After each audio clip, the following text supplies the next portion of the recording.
went live. That's not my problem. All right, good game, guys. Good game, guys. I'm glad we See you streamed next this. time. See you. No. Yep.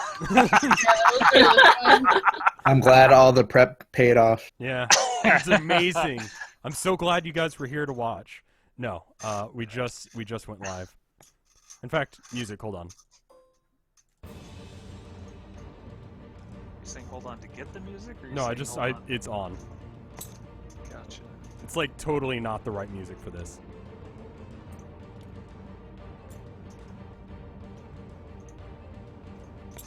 Here we are. You, sir. Okay. Pluses You to like make that it bigger. professional fade out I did there? It's good. Anyway, here we are. At the thing that Hootie's made. I'm gonna kind of run around. Respect your DM even if you don't agree. No. The wizard has more HP than the paladin. Good. That's odd. I rolled really good. I thought about just doing the base thing, but I was like, you know what? I'm just gonna roll for it and see what I get. So let me know if the camera angle is good. We've got me here. I'll just kind of slow it down. Just hover over it for a second so you guys can get a good look at everything. I don't know if it's high enough resolution you can actually read this shit, but there I am. I've had a lot of caffeine. And there is you. You're a tiefling, I knew it. What's a tiefling? It's like a dick halfling. No. No. That's Not even close. I'm afraid to Google this. Don't worry. Don't worry about it. Expressly Don't worry. banned. What? Don't worry about it. That's a core race. Yeah, they're a core race. I Come thought you were on. like no variant humans, no teflings. Listen, if we're talking variants and core stuff and whatnot, you might be a little annoyed at a different race here. Yeah, That's all I'm okay. gonna say. I'm looking at Yeah. things right now. I'm just kind of going through everyone's things. I'm So there we personally go. waiting for it. Yeah, What the I'm already looking at KY's sheet Okay, over why? here. What have you done? What? His name is Brisket. All right. Yeah. The name completes it. And then, all right, yeah, I guess we don't worry about Ima's then. Ima is loud, Rev is quiet. I'm gonna bring, where the fuck is this? Does that actually show up on your screen? I think No, I good. said that I'm loud too. All right, I'm gonna bring it down to like 70%. Jen and Emma are really loud. Okay, it's down to 70% now, so. Also, remember that you might have a special volume adjustment on Discord or something like that. Yeah. Are KY and Hootie loud? I mean, is anyone loud now? I've turned it down to 70%. Rev is very Testing. quiet. I'm just gonna have to fiddle with it. Can you play as a corgi when your DM allows that kind of shit? Yeah. Yeah. Dude, Hootie's custom race sheet was a fucking work of art. I'm not I even kidding. made him a custom race, which is a corgi. And it's so brilliantly written. It's unbelievable. So you're a corgi paladin then. Yep. KY is now soft. That's Okay. happening. I think I'm gonna have to just like I'm a soft boy. Ima and Rev are loud. Rev is quiet. All right, I'll turn it down to Alright. 70%, and then I'll turn down Ima and Jen to, because usually you two are fairly quiet, and I think I have you guys cranked. So I I'll guess turn you so, guys to but I don't know. 120 instead. How is KY and Hootie though? Those are the people that we don't have. Like, How do we sound? how do they sound in comparison to my voice? Testing 1, 2, 3. Hello, this is my voice versus KY's voice. This is me talking I'm at going a to fight standard you. volume level. Fuck I'm you. talking right now. I'm winning. These are words. These are words. I have better words. I have the I like best brisket. words. I have the best dice. What is even? It's a. Okay, apparently I sound good. They sound Sorry, good. Apparently dice we're both from good. space. A So, couple of people one- resubbed as well. Thank you, Natalie and Malaria. Thank you both. One quick question. Malaria. How do Yes. I Yep. actually see the rest of my quick sheet over Oh, here? it has 3 states on it. Just Rev press is 2. still a little low by comparison. Oh, okay. Oh, Thank that you. is so nifty. What Yeah, do we you do? guys need to. See, that's why I really like the idea of actually putting the character sheets in there, because you can How do I actually flip through 'em? see. Oh, press 1, 2, or Right-click. 3 on it. Oh, Oh my god, that picture! I fucking love that picture too. Oh my god. very subtle. Very subtle. Thank you, Snappy. I fucking died. I just died. My character's dead. I have a gold piece for that. You know, you could probably load up like a Monopoly board and just take the corgi or Had the. it not been for the laws of this land, I would have slaughtered you. Oh my god. Oh. Oh, I'm dying. All right. Are the audio levels better now? Let's get this right off Oh the my get-go. god. And Nuke just resubscribed. Thank you.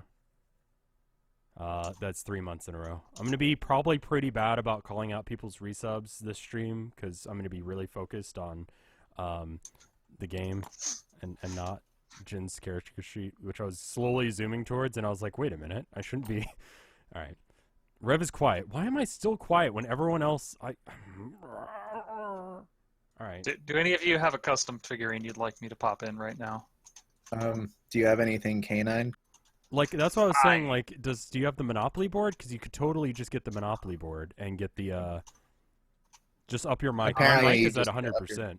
Yeah, I was gonna say it's probably already maxed. I do not, but I could just pop in some figurines with some So then pictures on just them. put the speaker mixer on OBS down 20% or so. Yeah, I mean they're on. You guys are at like 30% now, and I'm at Yeah, 100%. So it should be okay. You do it even lower, I guess. Even lower, I guess. Okay. 20. As long as we're balanced, doesn't Yeah. really matter what. Is that Yeah, better then now? they can adjust. Is this 20 now? Don't worry, Rev is always Testing. quiet. That's the Oh. Where's figurines. Rev's character sheet? It's right here in front of me. Why are you so quiet though? I don't know. KY is too loud. All right, I will turn him Too down. Loud. I can also turn my mic down if I need to. No, you're fine. You sound fine on my end, which means that I just have the settings set wrong. We probably should have figured this out in advance, but when the fuck do we do that here? I got home from work like literally 20 minutes before we started, so I'm just gonna turn everyone down to 100% rather than up to 120, and then we'll see what that looks like. They're saying it sounds good now. It sounds good now. Well, I just changed everything now, so it's. That's Okay, fucking well great. maybe it's bad now. I have no idea. Rev is always quiet. It should be better now. There is a decent delay. It's with an L. Gerald is spelled with an L. Okay. wait, can you spell Gerald without an L? With an I, apparently. Can I just call you Jer? Sure. Sure. Sure. Jer. Can we get a quick rundown of everyone's characters? I mean, we'll get there eventually, but I'm Gerald the Wizard. Jin is I don't know how to pronounce your name. The Bard. Yes. Thanks for nothing. You're welcome. Is the exact same named character last time, but Yep. let's try this again. All right. Wento. Wento. Sevilla. Yep. She's not actually the same character that she was last time, but she is a reincarnation of the first one. Gotcha. And did you know? Samsung keep the same name. And then KY is a corgi. Hi. I like that your alignment is very good. Yep, that's and- what he is. And then Ima is I don't know how to pronounce that, as the Tefling warlock, which with alignment question mark question mark question mark. Which, knowing Ima, that means chaotic. Fuck you. Like, I would not have allowed anyone to play chaotic fuck you, so no, it's not. You also notice there are other question marks there on the sheet too. So Yeah. could just been stuff that wasn't filled out. Also. I like how there's no regard- personality traits, ideals, bonds, or flaws. Yeah, you're not allowed to see those. Okay, that's fine. Under alignments for corgis, it says most corgis are good. Some might say they're even very good. A corgi might say this a lot. Yeah, I'm real good. I'm a good So This is boy. gonna be- there's your understanding. Roll to pet the corgi. Critical miss. You trip and fall on your ass. The corgi is injured. Everyone The is sad. corgi licks your face. Everything's And better. do you have a do you have your picture of Wendhoek? Could you send that to me on Discord real fast? Would you be able to do that for me? Maybe hang on. Maybe hang on. Okay. She's on the sheet. What were you gonna do with her? Put her on a model or something? I was gonna put her on a figurine since I wasn't sure what I was gonna use for. Resub from Microgravity. Is Thank that you okay, or did for you want me to almost use a something year. else? That's holy shit. Um, Hootie's a little quiet. Okay. that sounds cool. Let me just see if I can find her. What are the purple chicks in WoW that have the horns and the tails? Here you go, bud. Draenei. Yeah. Tiefling are very similar to Draenei, actually, in the way that they look, except they're more devilish. Okay. I was gonna say 'Cause that. they have like a devil tail. Oh, okay. I was gonna say that would be a good choice for your guy, because I was looking at the WoW models and that looked pretty good. Oh, the Draenei for Samsarin? Yeah. I would say it's better for Mercis. Well, yeah. I mean, if Pretty we're much the same straight thing. up playing like Yeah. demon warlocks, then. All right. I'll just put that back in there. You sound like you're being very mean toward people. I'm. Is this a non-mean table? Where does it say that in the rules? As much. I will write it on the card. Respect missed fellow it. players even if you don't like them. There you go. Okay. It's written down. Have Ass. fun, but rule number 4 is have fun. This is mandatory. Yes, and The other rules are there's not a good reason mandatory. why we have this, because guess what? There's no fucking fun allowed. So don't you try to have any while we're here. God damn it. Okay? Yes, no fun allowed. That I want that to be my token. Guess I'm I'll so change my sorry, that character is to my human. token. Damn it. We're not streaming from Hootie's point of view, so no spoilers, please. Everyone is in my chat, so Jin and Ima and KY will all see spoilers. So don't be a dick, or I'll ban you. Hey, it's me. Oh my god, my character icon's great. Yeah, I just grabbed that real fast. Okay, where is yours? He's a good boy. The only thing that can make it better is a corgi in chainmail. Does think this work that's a for you, thing. Rev? Yeah, that's totally the one I wanted to do. Okay, But cool. it's pretty good. Great. So, let's just get started because we're obviously a little late in getting started anyway. So, That's hello fine. everybody. Hi. We're playing some D&D as you're all probably are here for. My name's Sudi, obviously. I'm going to be the DM, and we of course have our 4 lovely Vinesauce streamers here that will be playing in my little bit of a homebrew campaign. So, it's going to be a good time. Hopefully, I'm doing my normal stressed out sort of DMing prep phase. So, I think things are going to go very well though. And when all else fails, please feel free to praise the sun. Please do so. Okay. And by the way, we Yeah. desperately need to get rid of that. So, nope. There we go. Bye. Okay. Before we get started, though, obviously, I want my players to feel welcome, and I want them to feel as though they belong. So, we're just gonna allow them to take a couple of things. This is our first time using Tabletop Simulator for this. So, I mean, we don't really get the opportunity to fuck around and take certain things that we just enjoy. So please feel free to grab whatever you'd like here from the table. It's yours. I just want to make certain that you have a little something. Thank you. I don't know how to open this. Oh, where's the ranch dressing? Are you going to be Mine. drinking that? Okay, I'll take the Coke then. Do you have any popsicles? I do not have any popsicles. I do not. Shoot. Aw. I did not bring anything for the dog. Can What anyone about some open this? popcorn? Can you open what? The This Coke? can? Maybe yeah. some bark. No, I'm gonna shake it though. Oh, There fuck you, go. The Hootie. dog can There have we some go. M&Ms. There you go. There you go. Here, have a bunch of them. Oh. I want M&Ms. What is By this? the way, this Oh. is me getting my spawn everything in the world nonsense out of me. So Okay. Is that a Sorry. picture of Hulk Hogan? Yes. it is. Is that a Yeah. framed photograph of Hulk Hogan? I just want to be sure you Wish I could have something. Turn this. So I'm gonna take the Mountain Dew because it's mine. Now with... Oh, I thought it said now with peanut butter. It says now better tasting.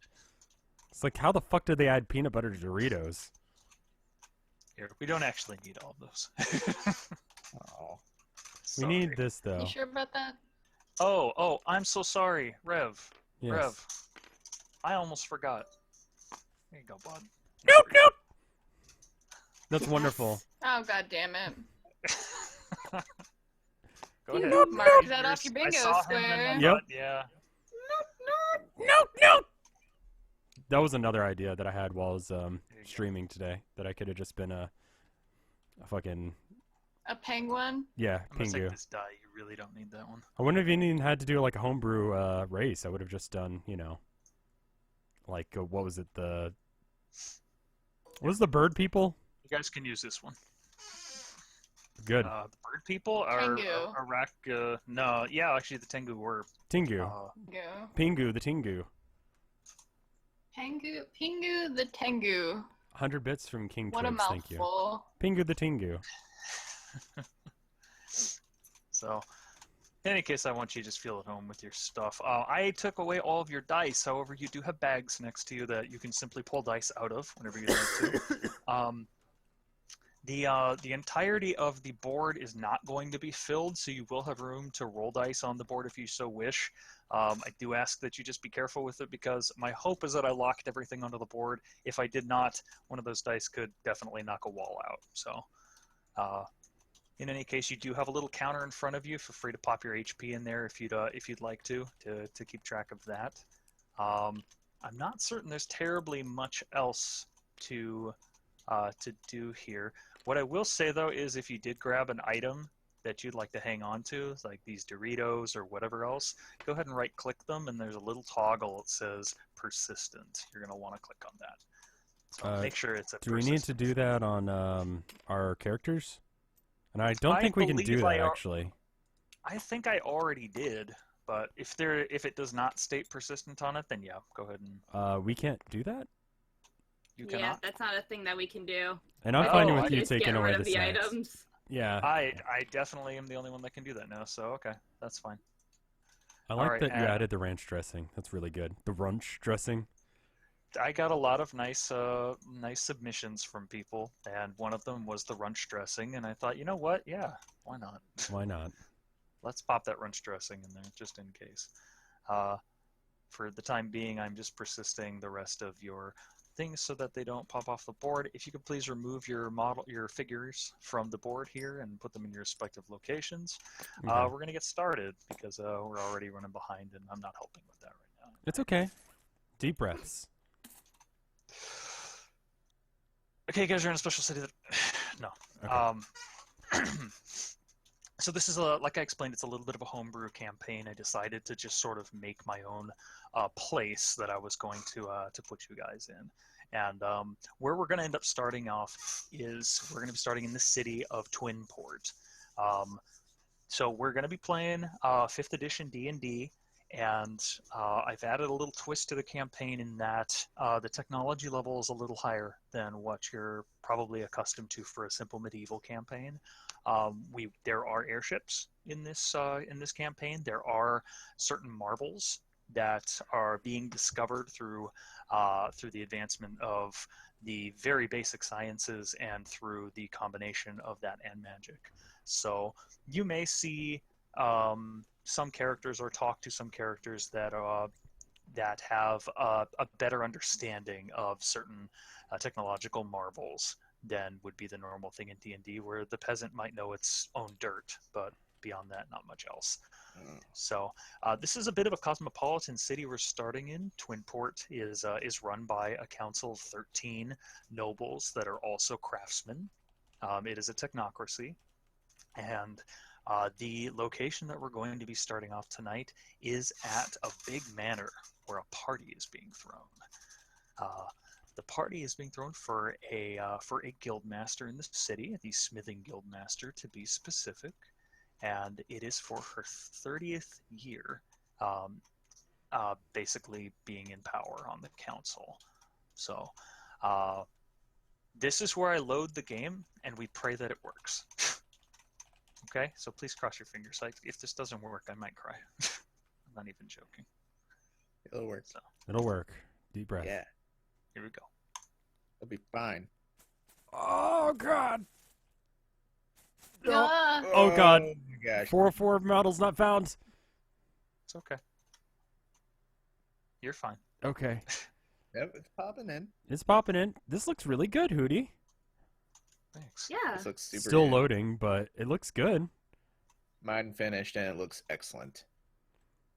So I like what you got going on here, Hoots. Oh my god, there's a fire. The I fires like are all these actually little moving. Human That is World rad. of Warcraft characters. Oh my lord, this man right here. Yes. The pirate, dude. Great. This looks really So, good, Hoots. You did a good thanks. I job. spent a while on it. I actually didn't even get to finish. There's actually a little section off to the right-hand side here that is actually a garden. What I wanted to do was pop a fountain in with some extra shrubs and flowers there, but I didn't have the time, so let's just pretend that's there. Okay. Just to test something to make sure that I'm seeing everything and doing things correctly. This house off to the side here, can you see beyond it? Is there like a fog or something? There's a right fog There's the right fog. behind There's the definitely a fog. behind the house there? Yeah, and also there's a couple of white spheres just kind of about, like under these two guys near the fireplace, closest to you, Hootie. That is okay. That is fine. What that is those are actually where the effects are coming from. The fire that you see in the fireplace is actually 4 or 5 models put together. Oh, okay. So- So the flame effect is actually coming from beneath the board, so Okay. that it looks like a roaring fire as opposed to looking like the house is on fire. Oh, so if I like scroll out and actually look under the table, I might be able to see some of the fire. No, that's video bitrate is great. It should be. It might have gone down a bit while we were loading stuff. It should be better now. So, yeah, people are saying like this looks really cool. Thanks very much. It does take a hell of a lot longer to build. Before I started today, when I went home early from work, there was no second floor, and I hadn't even finished putting the carpeting down on the first floor. So that's what I've managed to get done today alone. So, without further ado, let's get started. So, I think this is probably a good time for us to go around the table. I've asked my asked my players to describe themselves as they are going to the party here. Each of them has a written invitation, which I really wanted to make an actual invitation to give you, like in game here, but I ran out of time. So you've been invited to this event, and for each of you, it might say something a little different on the invitation here. For for example, for Gerald, under the invitation, it would say, "You are, it is our pleasure to welcome you to, excuse me, to give me 1 second. I did not persist my name cards, so I'm missing my name cards here, and because I just put them down." Oh I yay! don't know why it does that. It always pops it in the middle of the board. Oh, is If there anyone knows how to fix that, please let me know. spell cards? Where are those? Oh, I'm sorry. I totally forgot Mhm. about those. You're right. Saved objects, character sheets. It's a little bit let's funkier see. than like Roll20, but I feel like, especially with how visually attractive this looks, I think it's a lot better for the work. Jen, here you are. Yes. These are your bard cards, including any special abilities that you might have. Sorry, I had Of course, to close Briskets is that. who's a good boy. You are. You're invited. You're always invited. You good boy. Oh man, did he Brisket? shake his tail so much reading that? There's Brisket's spells. Here are Gerald's spells. Thank you. Should we just Where's put that them, pudding? like lay them alongside the character sheet? or Oh something? God. You can deal them into your hand if you'd like, because it pops up right alongside. You feel free to make those bigger, and these should be all of Ima's spells. Here you are. Oh, it's just this one then. There you go. What's that, Rev? Oh, one fell out of the stack, and it looked like I only had one spell there for a second. Oh, okay, yeah. So That's fine. feel free to deal yourself those cards, and you can use those as reference throughout the throughout the play here today. And if you'd like to cast anything, just let me know. I cast Thunderous Smite On. on Rev. On Cast Rev. magic missile into the darkness. Yeah, this turned this turned backstabby quite quick. Why Do it, did- DM. Dance for me. Why is Alarm the only one that has like the rights reserve symbol next to it? I'm sorry, rights reserve symbol. Yeah, it says Alarm R. I don't honestly know, but That's really there you bizarre. have it. There we go. Oh wait, Yeah, mine that has is one for representative detect of a magic. ritual, I believe. Oh, okay, gotcha. I believe so, because I think Jen has another card just like that should have an R on it as well. The truth is, Hootie paid a lot of money for you to use that spell, Yes. for the right to use it, so Okay. It's a ritual. don't fucking complain. Chad is enough behind that they are telling me things and then, yeah. It's behind by a good 30 seconds Cards to are a so minute. awesome. This is I love really this. cool. Yeah, Yeah. the I cards love are these great. cards. It makes things a lot easier because I was just going to look them up Booty, every can you single time. send me the PDF? Because I'm assuming you edited some of the stuff, not like right now, but whatever Sure. final I made, edition of what you did. of course, I made some very small adjustments to the character sheets to just make them a little more readable. Did not have time for Imus, but thankfully she's 200% sure she can read hers. But Yeah. everyone else, I believe, has all of their stuff there. So for Gerald, his invitation is marked as being invited by the Arcanist Guild, which is the Mages Guild in town. For Brisket, it was an invitation from a well-known clergyman in the town, in the city clergy, that is. So someone that knew your previous master. Mm-hmm. So, for Wendho, it is an invitation that simply says work on it because she was invited to play tonight. For pay, of course. So Well, yeah, otherwise I wouldn't be here. and for Azana, Ima's character, it will say from for the Scribes Guild. So so we're going to assume that your characters have a tacit amount of knowledge as to how things go about. If you want to think of it in a really simplistic way, the nobles here have become fairly complacent with their statuses. The guilds themselves hardly change guild masters very often, and since the council itself is run by 13 of them with few other checks and balances, these are pretty much the high society folks that get what they want and they like to party while they do it. So, so you're expecting sort of a for this type of event. I had told them before, my players before, it was kind of like a fun wedding reception with a couple of stodgy elements to it. So. With that information, why don't we go around the table, and as you talk quickly about your character, why don't we discuss what you're coming to the party wearing and so forth. So, is there anyone that would like to go first?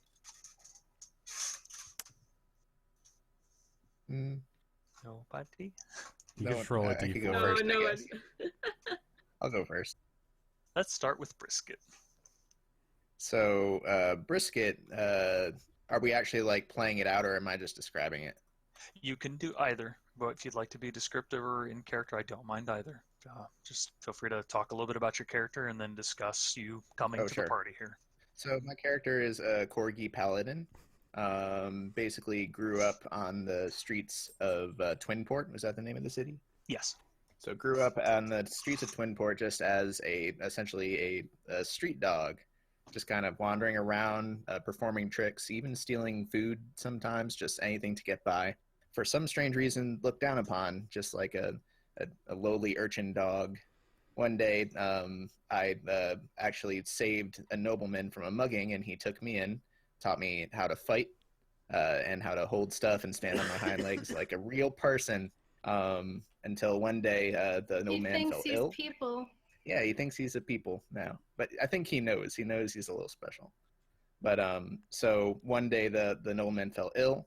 On his deathbed, he told Brisket, "Be a good dog, boy." And ever since then, he's just been kind of wandering, trying to do good by everything he can, everyone he can. So one day he gets this invitation. Says, "Oh, that sounds like fun." So Brisket trots up to the house. He's actually not wearing anything. He's still in dog mode. He decided he's just gonna kind of go, not really incognito, but just as a dog. He trots up to the door to kind of see what's going on. Yeah, thank you.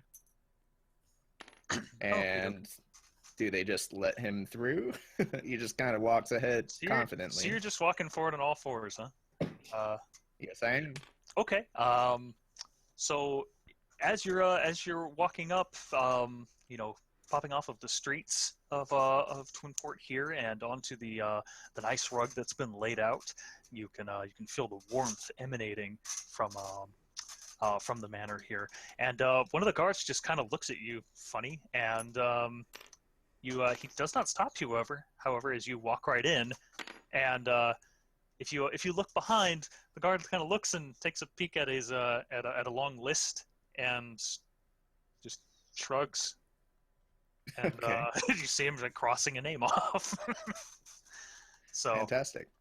So you wander right in. Cool. So Real is quick, there?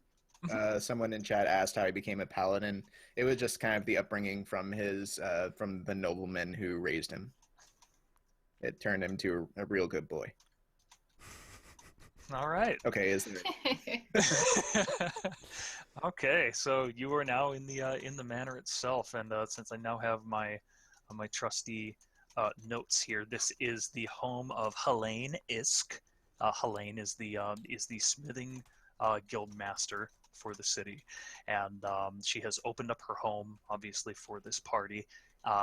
To the you enter a small entryway here. You can see guests that are filing in with you that you just kind of darted in between their legs as you walk by. Several couples are milling around and chatting in the main hall here. Off to the right, from there you could see a forge and an area where smithing takes place. Off to the left, an area for folks that are milling around and drinking and taking a look at some special items. And if you wander through the archway there, you will smell the fantastic food that has been prepared. And I love it is food. everywhere. Yeah. Yeah. All right. All right. So I'm kind of just milling around the party, looking to see if there are any waiters, kind of wag my tail, checking things out, seeing how people are taking me in, enjoying the atmosphere. Your presence it confuses some people a bit. The dress here is fairly nice. It's semi-formal attire, and as haughty men and women that have been invited to this party are sipping at wine and taking in hors d'oeuvres. A few of them look at you with very odd eyes. They're taken aback a bit. A dog. Do you give any do you give off any sort of vibe that you're more than just a normal dog, or you just Yeah. do anything? Yeah, occasionally if someone like really catches my eye, like say like a waiter or a person, just like they're clearly staring and they have their attention on me, I just turn my snout toward them and say howdy and just kind of keep walking. You do this as one of the waiters passes by, and he's just staring straight into you, and they're gonna say howdy, and you keep walking, and he nearly drops the tray as he goes.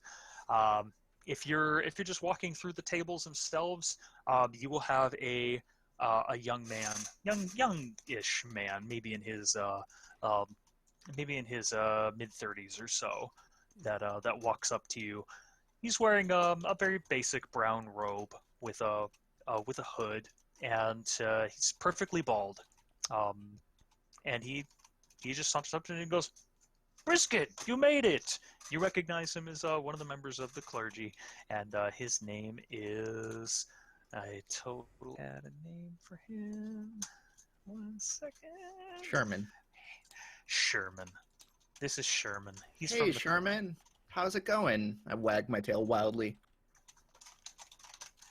It's going pretty well, Brisket. I'm so glad to see you here. I honestly wasn't certain if you'd show. Did you have any issues with getting any attire or?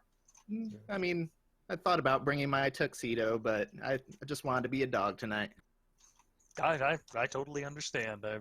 I don't have much of appealing attire myself, so I mean, feel free to take it in. Madam Isk is really pulling out all of the stops tonight. I hear there's going to be dancing and games and all sorts of fun things to Oh, come. I love games. All right, great. Let's move on to. Let's go with Wendo. Wendo.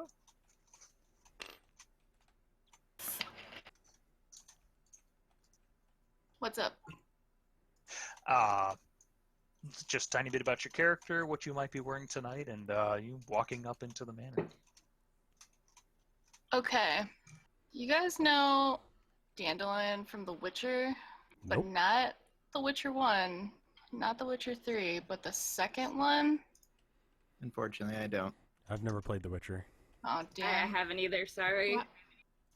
Why are you guys like this? Okay, well, I'm gonna post a picture in chat. Okay. He's got a really cool outfit, and I love it. So this is what I'm wearing, except sexier. Because I'm not a man, so clearly this would have to be adjusted to fit a lady. Okay. All right. That's pretty nice. That's decent. That's good attire. All right. Right? Yeah, I like it. I mean, lipstick stains and Assuming all, that's- or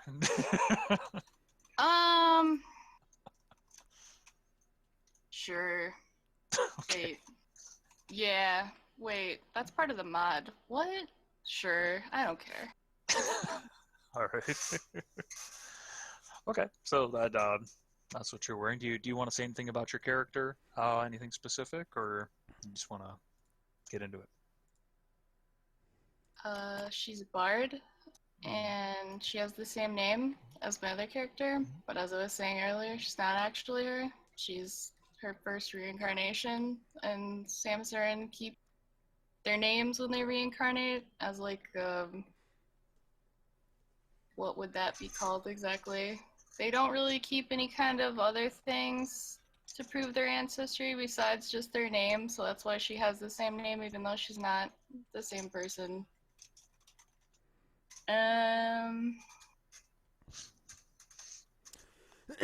Much like our. Oh my god, are you okay? Yeah, I had a cold a little while ago, and this cough's gonna hang around for a while. I'm sorry. I'm gonna try and cough away from the mic. That's okay. Okay. I have a little thing written down here as my character backstory, but pretty much what happened is she grew up pretty poor and outcasted, as it happens for Samsarin sometimes. But then started excelling in being a bard and making a decent living, so now she kind of lives pretty wealthily as opposed to when she was little. So she's kind of a little accustomed to this life and slightly selfish, perhaps, at times because of it.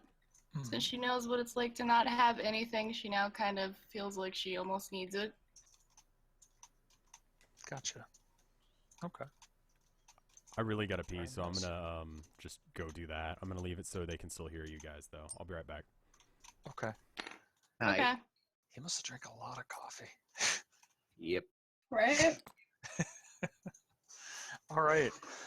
So Jen, you saunter up to the manor from the road here, and if you're simply walking through the front door, you will be approached by the guard there, and they'll ask for your invitation, so that they can assure Is there a that you're. back exit or like somewhere that I could be escorted in or sneak inside as to not draw much attention to myself? I mean, I suppose so. Would you want to do that instead? Yeah. Okay. All right. Instead of going through that way, we can say that you went in from the side road, and you can see some workers um, that are hauling some material, of which you're not certain, through one of the side gates, and one of the side gate will lead into the garden. So, if that's how you would like to approach, you may go ahead and do so. Just I go am ahead back. and move your marker in. Welcome back, Rev. Thank you.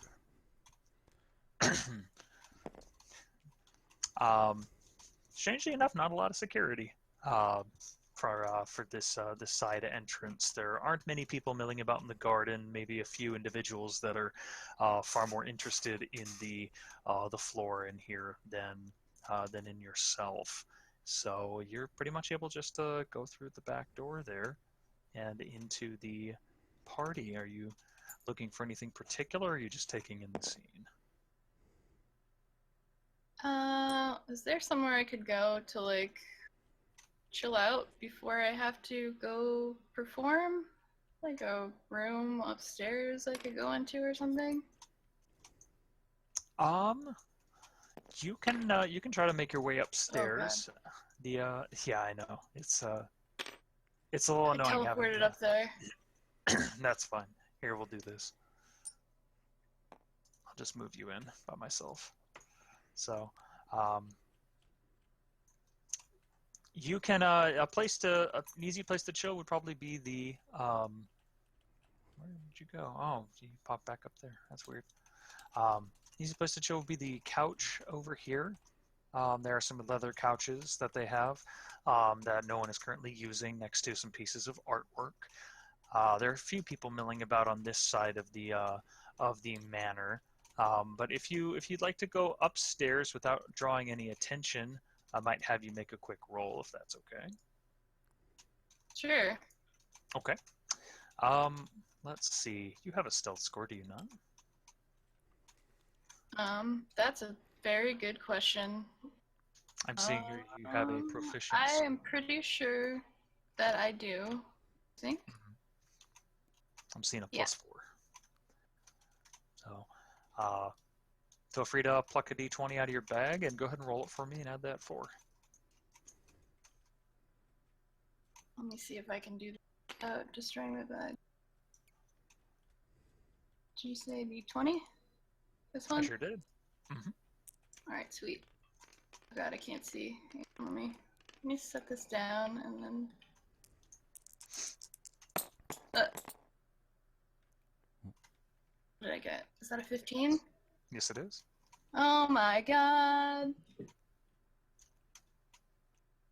So that would be a 19 for your roll, I believe. Sure is. Okay, that's fair enough. You managed to steal away blue-skinned, lovely lassie that you are.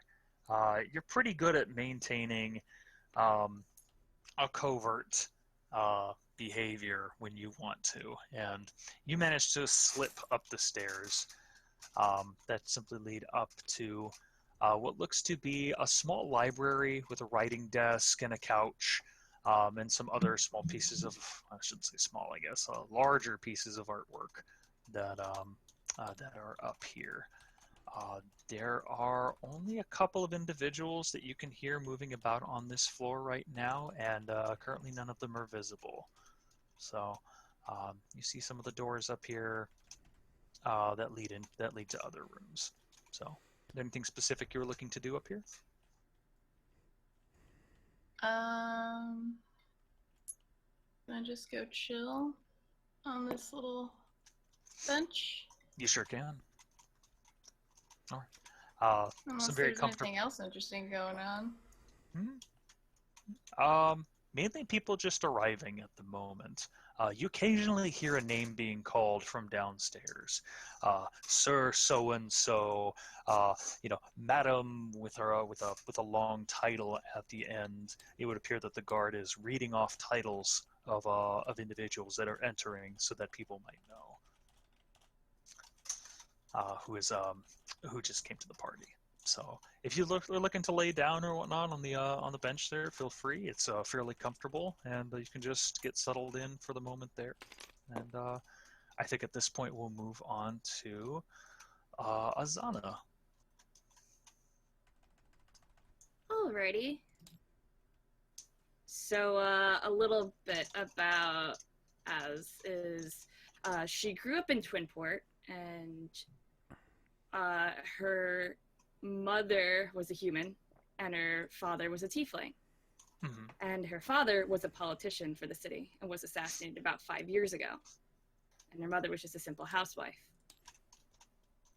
Because of this, she was very distressed and gave a sacrifice to the archdevil Belial in order to gain power to strike revenge on the person who actually murdered her father and tried to find out who it was.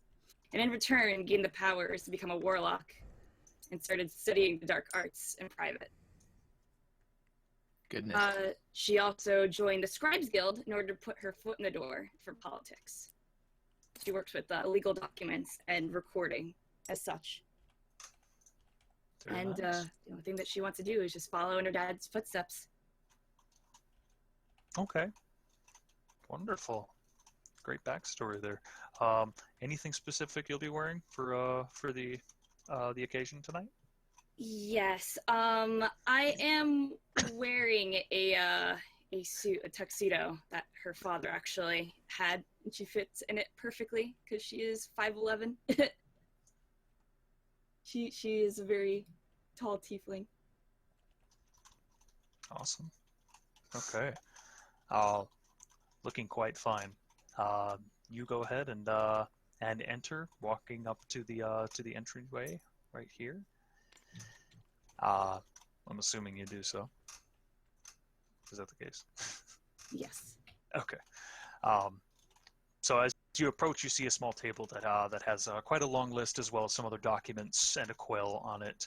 The line has shrunk considerably when you initially began your walk toward the manor. You could see a line that stretched from the front door inside. However, it seems to have quieted down quite a bit at this point. So the guard comes up to you and says, "Invitation, please."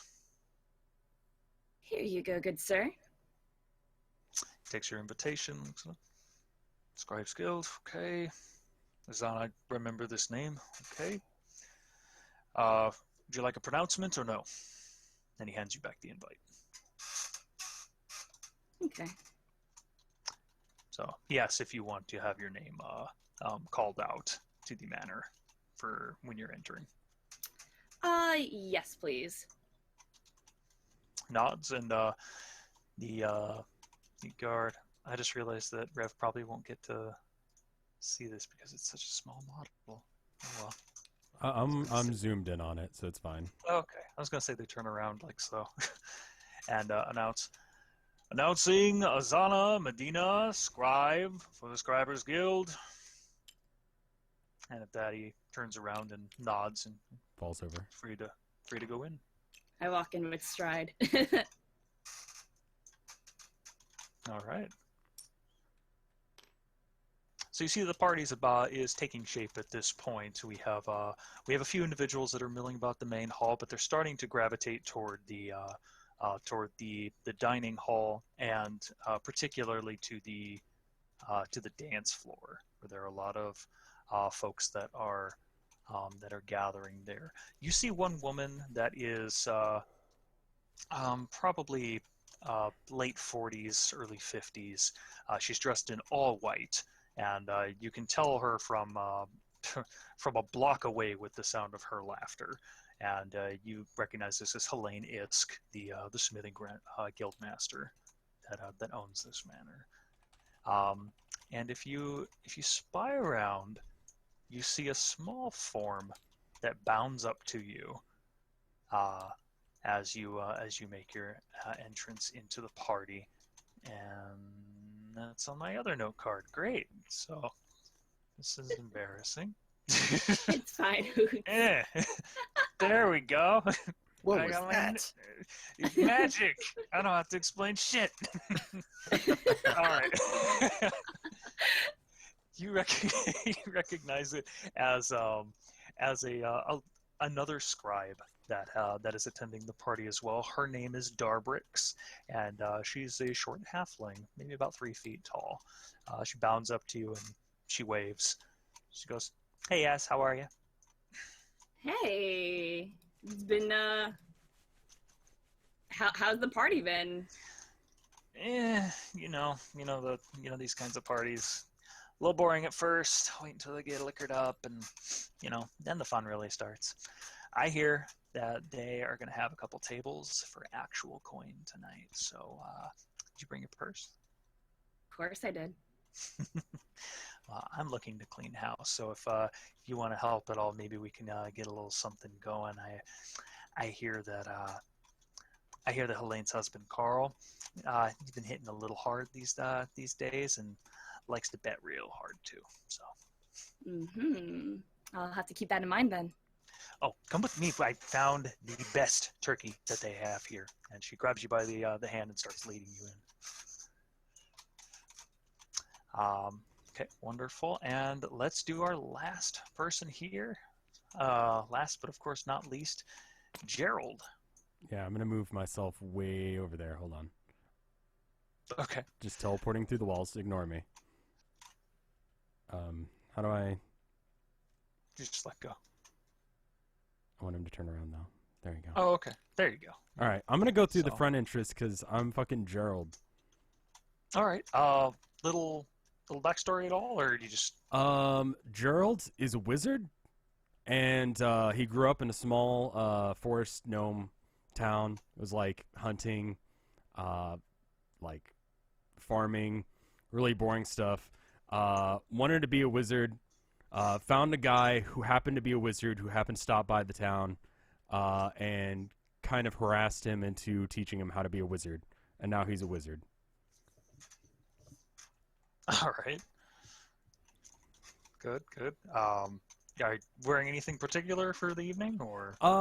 So he kind of just, he's a little bit of a wanderer, so he goes from town to town. So he doesn't have like the best clothes, but that's what a wizard does. A wizard goes from town to town, doing things, wizard things, like going on quests and figuring out puzzles and stuff. Okay. So All right then. So he doesn't really have fancy Wizard clothes. Leighton. So he just has his normal clothes. Luckily, I have prestidigitation. Which, yeah, that one. This one, I'm showing chat. It allows me to clean things. No larger than one. Okay, so I had to cast it a whole bunch of times, but I was able to clean 1 cubic foot of myself one at a time until, yeah. But I'm clean. But I'm wearing kind of a patchy robe and a patchy hat. I look like Gandalf, so that's why I chose Gandalf's model. But I'm a gnome, and I'm 3'5", I think I decided. Which is kind of tall on the side of as far as gnomes go, but still fairly short. But yeah, and I'm going through the front entrance. Sounds good. Much like Az, you approach. You wait for just a moment longer than she did, as 1 or 2 nobles are ahead of you, and they of course want their pronouncements. So the guard turns each time and calls out their name, and soon enough you're standing before them. They say, "Invitation, please." Yes, my name is Gerald. Here's my invitation. I'm a wizard. I was invited. Okay. Takes the invitation from you and Gerald the opens it. wizard. I'm very old. I can read as well. Arcanist Guild looks like invited. Yes, I'm a wizard. I heard you the first time. Yes, thank you. Hello. This looks fine to me. Here you are. Thank you. Would you like a pronouncement? Yes, it's Gerald the wizard. At this, the guard kind of sighs. They have to put up with a lot here. It turns and says, "Now announcing guests of the Arcanist Guild, Gerald." The wizard. Gerald the wizard. And they just turn around. They don't bother to acknowledge as you walk. Okay, bye. All right. Oh, my plant. Oh no, you're not supposed to see the board. Ah, shit. Well, oh well. In any case, you go ahead and step through the doors, and there's a little bit of a commotion here in the main hall, much like as I explained to the Thank you, the other KY. three characters. Um, what's that? Oh, that's nice. Thank you, dude. So, You're you welcome, walk man. on in, and is there anything specific you're looking for when you first start? Other wizards? So, if you take a look around, and this will involve you heading through the main hall, checking the side hall right here, which is where some folks are milling about, seeing some special weaponry and equipment that's been set out for examination. About the time you reach here, you're looking out about the main hall, and you do see three individuals that are huddled kind of close to one another, and they all seem to be wearing colored wizard robes. Oh shit. So, Definitely going up to those guys. Hello, my name is Gerald. I'm a wizard, like you. okay, so as you approach the figures, one of them immediately spots you, and you see his eyes kind of go wide, and he whispers something to the other two. And by the time you reach the three individuals, they've all turned to look at you with two of them with their arms crossed, and and as you bound up, you say, Hello, I'm a Hello, wizard. and so the three individuals kind of look to one another and say, "You must be the person that was invited as well from the Arcanist Guild." Yes, I'm Gerald. A wizard is always invited. Right. I am Telber. This is Zimin, and that the fellow is Ed. So Ed, it's, that is a very good wizard name. Ed kind of nods. He doesn't say anything. It's a pleasure to meet your acquaintance, Gerald. In fact, the three of us were actually talking about when we might be able to run into you here at this event. Well, I'm here now. Good. Well, what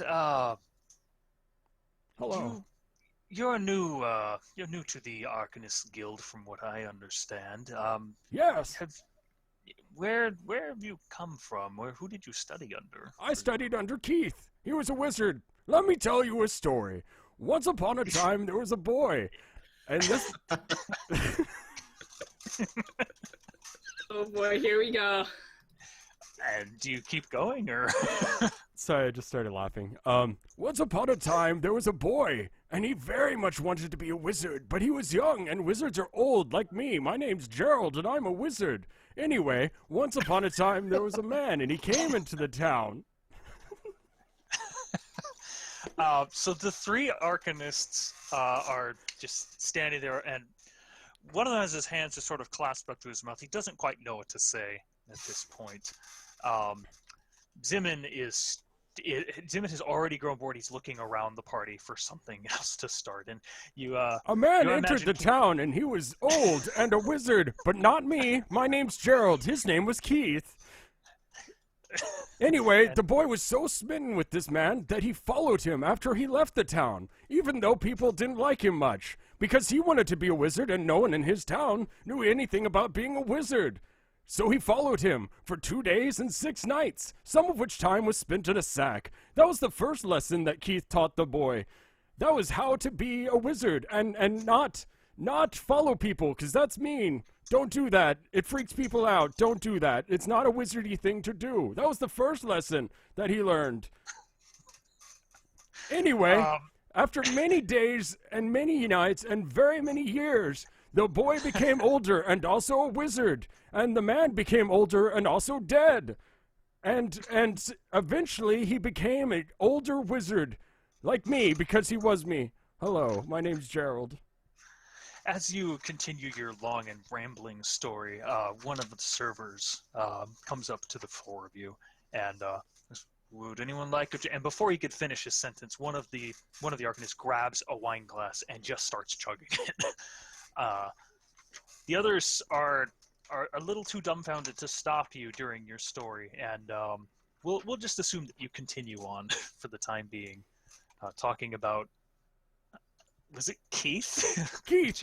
Keith is the name of the wizard who taught me how to... Do you remember the story? Do I need to tell it again? Once upon a time, there was a young boy. I won't tell you his name because you weren't paying attention the first time. It'll come up later, though. It's the cliffhanger. I have my own personal Zelda owl here. That is a wizard, okay. All right. So, now that we have all of our characters at the party, we're going to say that the clock is rung about 5 o'clock in the evening. The setting is dusk. Candles are already lit, and others are being lit as well among the facilities, so there's plenty of light to be had. So let's go through a few more things real quick.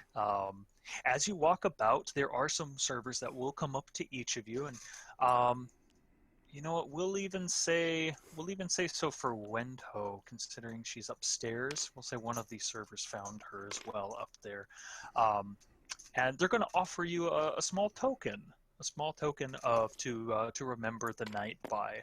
And if you go ahead and take it from the tray there, you see that it is a small pin, and it's a pin that looks like a little warhammer that has a pearl in the center of it. They said, compliments of Guildmaster Isk. Please feel free to take one for yourselves. Do right to remember the evening by it. So, What is each this of again? you are approaching. The waiters are approaching and giving you complimentary pins. They're little pins that you pin to your clothing. So, and it looks like a tiny warhammer with a pearl in it. Should we add that to our inventory? You may, yes. Cool. Okay. Yep. How do I do that easily? I would just use the note cards that are off The to the side treasure? there. How do I change things on it? Just right-click, and there should be at the very bottom, there should be a name and a description. Just change the description on it. Right click. Uh-huh. That brings up what? So if you right-click and underneath the delete option, there should say something that says just treasure. Oh, I see. Just edit the description. And Warhammer pin. Yeah, Warhammer pin. Is this shit magic? Can I see if it's magic? I'm just gonna put it on my character sheet PDF. The pin itself is not magical. It's just something nice. It's a little trinket, basically. Okay. So as the people begin to file in, you hear several other pronouncements as the night goes on. You hear the call for Griselda and Lionel Denon, and for those that are among the floor here, when the woman's name Griselda is mentioned, the floor kind of gets quiet. The soft music that's playing in the corner, a harpist and someone playing on a pan flute, they immediately grow silent. And as this woman strides in, she is born in all black, and she looks distraught. No, maybe it's almost a little bit annoyed, to be honest. But you see her confidently stride through the hall and into the dining area, where Guildmaster Isk immediately takes to her. She strides straight up to the woman and immediately starts talking to her and goes, "You over here saying, I'm so sorry for your loss. He was such a good man to the city, and so forth." And with that small brief pause, everyone immediately begins going back to what they were doing. And then you'll hear another pronouncement of a man, Lionel Denon, the guildmaster of the textile industry, and a brash, looks no older than a 19-year-old man, strides forward with his chest puffed out, wearing the most ridiculous coat that you've ever seen. His shoulders appear, almost like 4 inches off, or rather his shoulder pads appear almost 4 inches off of where you assume his shoulders to be. And he just strides straight in and, I am here, he says to no one in particular, and immediately starts going for the food. Let's see. What was the name of the woman whose someone died? Griselda. Griselda. Griselda with a G. And her son that just came in, who was announced as the guildmaster of the textile industry. His name is Lionel. So, right afterward, you hear another pronouncement as well. Say, may I introduce the second man to our great grandmaster of the guilds. This is Orin and Caitlin Police. So, a man Orin and the woman Caitlin stride in. Most of the characters would know them as the son and daughter of the grandmaster of the council. That is the one individual that currently holds the most sway or power over the 13. The woman is incredibly beautiful. She appears to be no older than 18 and is just decked in golds and whites and looks incredible. The man himself looks to be an officer of some sort. He strides in with a military overcoat and medals pinned to his chest. And that's Orin and Caitlin. So the assemblage of individuals is now. Everyone seems to be congregating in the hall here, with all of the food and whatnot. Hi, sweetheart. Love you. So can I point something out real quick? You may. You just dumped a lot of information on us. If you go up to the top right next to the flip button, there's a notebook. If you click on your color, you can actually write notes. Right, I should do that. Can you see all of them? You can't see the notes of anyone but yourself. Anyone but yourself? Yeah, they're all locked except for your color. So I should... I can see white, orange, and black. Okay. Gotcha. I will endeavor to put those names in there so you guys know. Okay, it's fine. I just was taking notes and thought other people might want to. Okay, no worries. Yeah, I might need the names for some of the characters, especially like my Helene? Guild member again. Helene is the Smithing Guild Master. This is her house. Sherman is someone that exists. Griselda, someone died and they were really important, and she's sad now. Lionel Dinnan is a textile guy, and he's voted most likely to be murdered at this party. Orin and Caitlin are the son and daughter of the Grandmaster of the Council. I forget what that is. And also, I can't spell. Those are the... Oh, nobles are shit, guilds are shit, councilor has 13 shit members. That's all of my notes right now. Okay. You guys are doing a great job. Don't trip. You're doing a fantastic job of keeping this. In fact, I will get all of those names to you just so that you're very familiar with them. Thank you. No worries. And I think that's everyone that you need right now. So here's for Red. Reb, I'm just going to put them at the bottom of your notes here. Okay. Jen, yeah, put them in your notes. And KY, here you go. So It keeps blacking out my screen for some reason on my notes. It's weird. Asshole son. he's an asshole. You'll find out. I'm not spoiling anything by putting that there.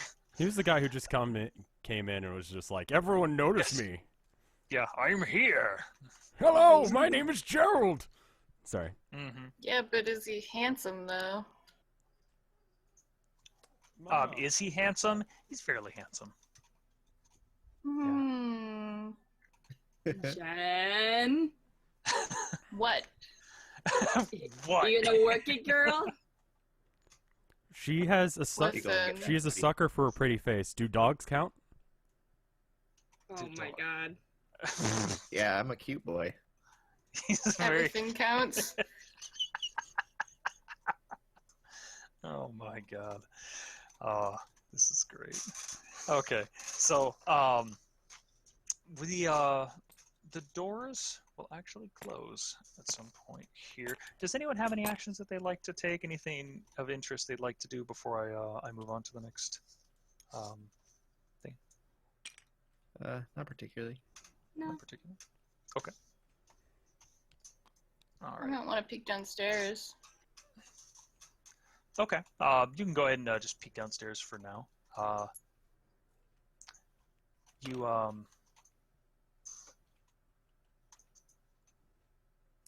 Oh, I'm sorry. Did you mean downstairs, or did you mean to some of the other doors there? Maybe to the bottom of wherever the stairwell is, into the main room.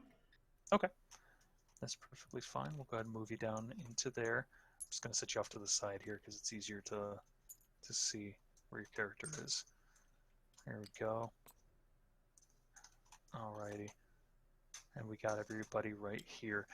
Brisket, you're getting some attention from a few of the people. And what's your take on people trying to pat your head, thinking you're just a normal dog? He's okay with it. He wags his tail, just kind of plays it up, you know? Plays it up? Okay. Yeah. Very cool. All right. So some of He them likes the attention, yeah. See a few people asking around. It's like, whose dog is this? Is this Matt? You know, is this Madam Isk? Does he have a name? Hi, I'm Brisket. Catch a few people off guard, but one of the women's, my goodness, Brisket? That is adorable. Yep. And she immediately goes and ruffles your head. I shake my tail wildly. All right. Very good. So at about this time, I'm going to hope that Gerald has completed his story with the Arcanist, and if not, he's currently... He likes telling stories, so he's going to tell a lot of stories, but if he sees something else, he's going to be like, I have to go now, I'm going to go talk to other people, if there's actually anything else going on that's interesting, and I'm sure they're getting bored of me already. I mean, I probably saw that dog talking, so I probably want to go check that out, because that might be some magical shit. You know what? Okay. One of the Arcanists is like, yes, we'll speak later tonight. Yes, later, about wizard stuff. Goodbye. Gerald the wizard out. Dog, hello. Hi, what's your name? My name is Gerald. I'm a wizard. Let me tell you a story. You're a wizard? I love wizards. Are you a wizard? No, I'm a dog. My name's Brisket. How do you talk? That's a great question. I never really thought about it. Where did you learn how to wizard? Once upon a time, I was taught by a man named Keith. He was a wizard like me, and he was old like me. Hello, where are you going? I must tell you the story about Keith the wizard and his young boy, Tutelage. Shit, I fell on the ground. How do I flip myself over? There I go. All right, hello. I start to whimper a bit and kind of lay down, accepting I'm going to hear this fucking story. How loud are they right now? I think my character... Fairly loud at this point. Yeah, my character just kind of like glances over, like, what the hell is going on over there? You see a wizard and the dog arguing. Can't see that shit with straight face. You see a wizard and a dog arguing. And it seems the wizard's winning. Oh, no. I'm pretty sure that was a bingo space. Great. Okay. Wenho, you come downstairs and there's a strange commotion going on here on the floor. Like I said, a wizard and a dog having an argument. You pay them any mind?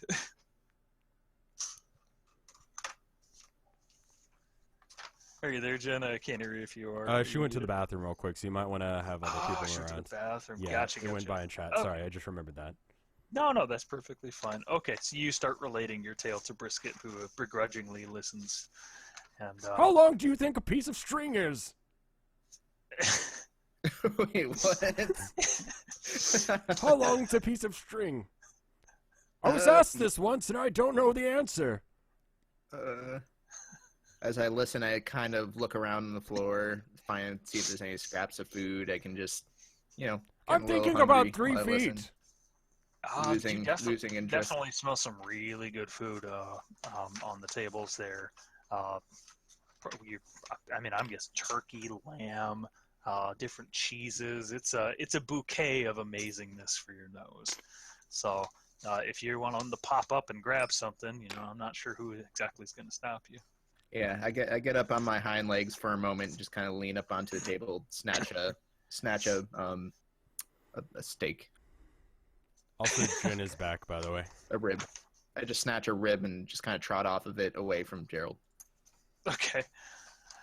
Jen, if you're back, Gerald is attempting to tell the dog a story. They got into an argument, and I think Gerald was winning, and now he's trying to chase him around to finish the story.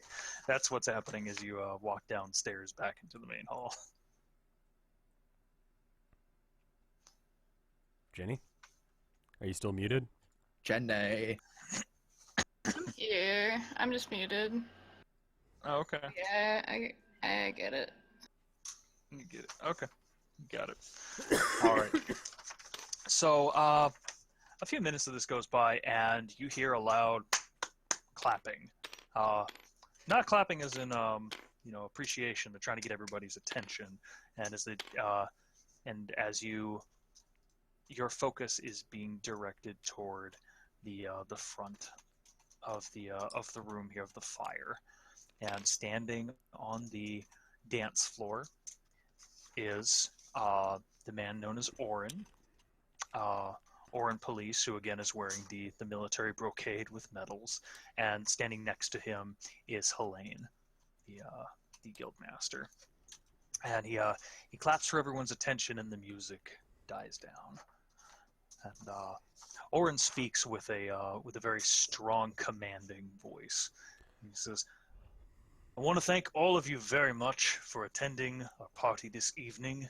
I'm so sorry that my father could not make it. He is currently kept up by the preparation for the monthly festival that will be, that is of course occurring very soon. So instead I am here in his place, and it is my great honor to address all of you at this time.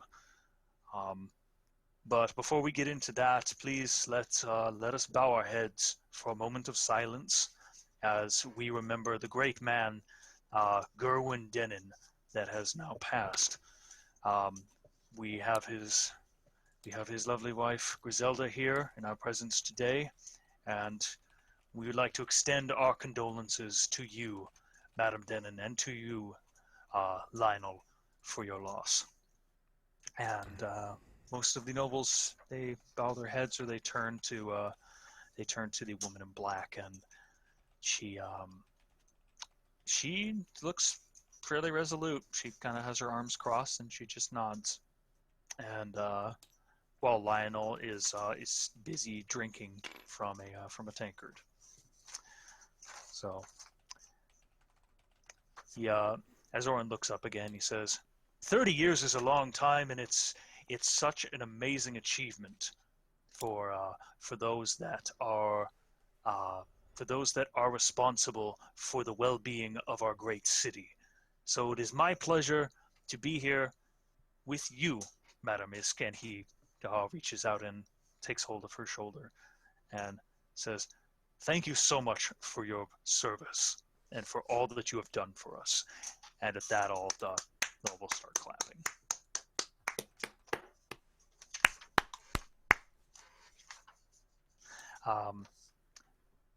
Orin then steps back, and Helene looks like she's wiping something away from her eye. She says, I have known Griselda for so long, and truly, as her friend, I am so sorry for what she must be going through right now. This evening, we will toast to the great man that I once sat at the table with, who helped me in my times of need, and hopefully will continue to guide us even in his absence. She holds up a glass. She says, "To Gerwin," and other people, there's a dull roar. "To Gerwin, to Gerwin, To Gerwin! Gerwin. Who's this? Said, "I am so happy you could all be here. Not for my silly anniversary. No, it is my pride and joy to give myself to this city, and to bring it the great strength that it carries with it each day. I'm simply happy that you could all attend here in my home to have a wonderful evening with me and my family, and to simply enjoy yourselves. Please feel free to wander about the main hall. I've placed some of our amazing weaponry that we've collected from our master smiths for your perusal. I also have a second floor library if you'd like to retire for the evening if the festivities become too much for you. Just at that, let's have fun."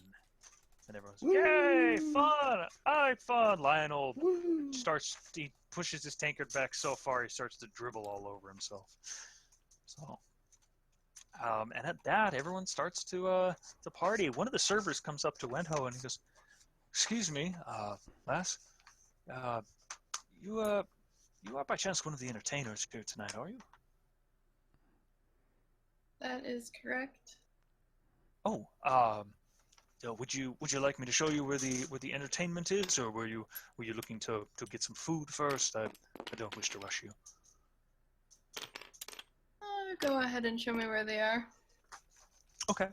I'm just gonna take your token here, and he'll lead you over past the dance floor over to the side here. There are two women that are also dressed to the nines. One of them is playing a very large, intricate harp, and the other is working a pan flute pretty well.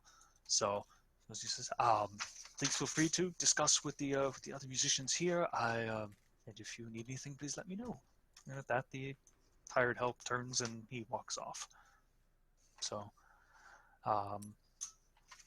so at this point, throughout the evening, if you wanted to play for one or more of the hours, the guild will end up reimbursing you for your time. So up to you, though. I'm definitely gonna play. Okay. But I don't know if I'm gonna be playing with these two amateurs. Ooh. All right. Damn. Damn. Okay. Damn. Damn. Alrighty. Out of curiosity, what is your instrument of choice that you're I tonight? have a lyre. I Uh, also have a pan flute, but I'm not going to be using it. I'm going to be using the lyre. Okay. Okay, great. All right. We'll say that you're tuning your instrument as the other ladies continue to provide for background music right now. That's all they're gonna be. An hour or so passes as the revelry starts to take a foot. Let's see. The music is drawn forth. In fact, Jen, you have your great performance check, right? I believe it has +4 in it too. Hang on. I'm pretty sure it does. It's 6, and it's on the bottom half of it, above persuasion and religion. Oh yeah, wow. Oh, it is 6. Yeah. All right.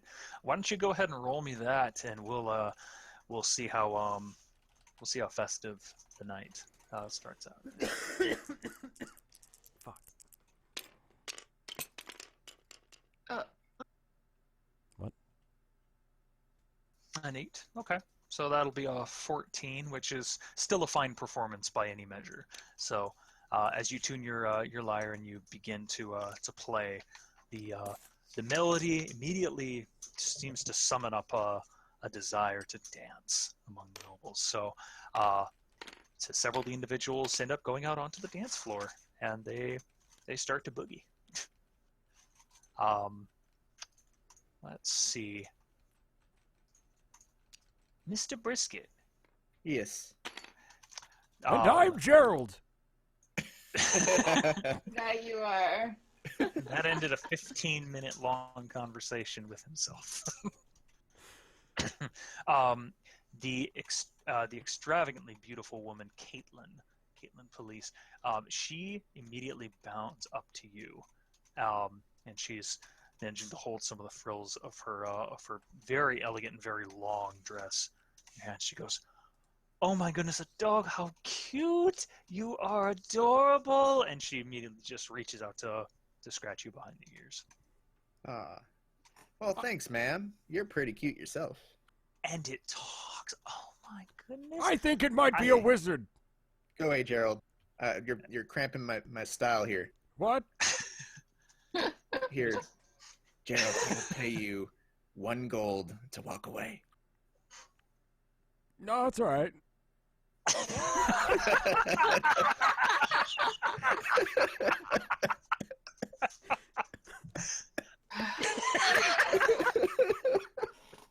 His dignity ain't even worth a platinum. Oh my god. My tail kind of goes down behind, between my legs, but then quickly turns attention back to the beautiful woman now before Brisket, and begins to shake again. So, Brisket, why don't you give me a? This should be adorable. Give me just a flat charisma check. So D20 plus 3. Okay, 1 sec.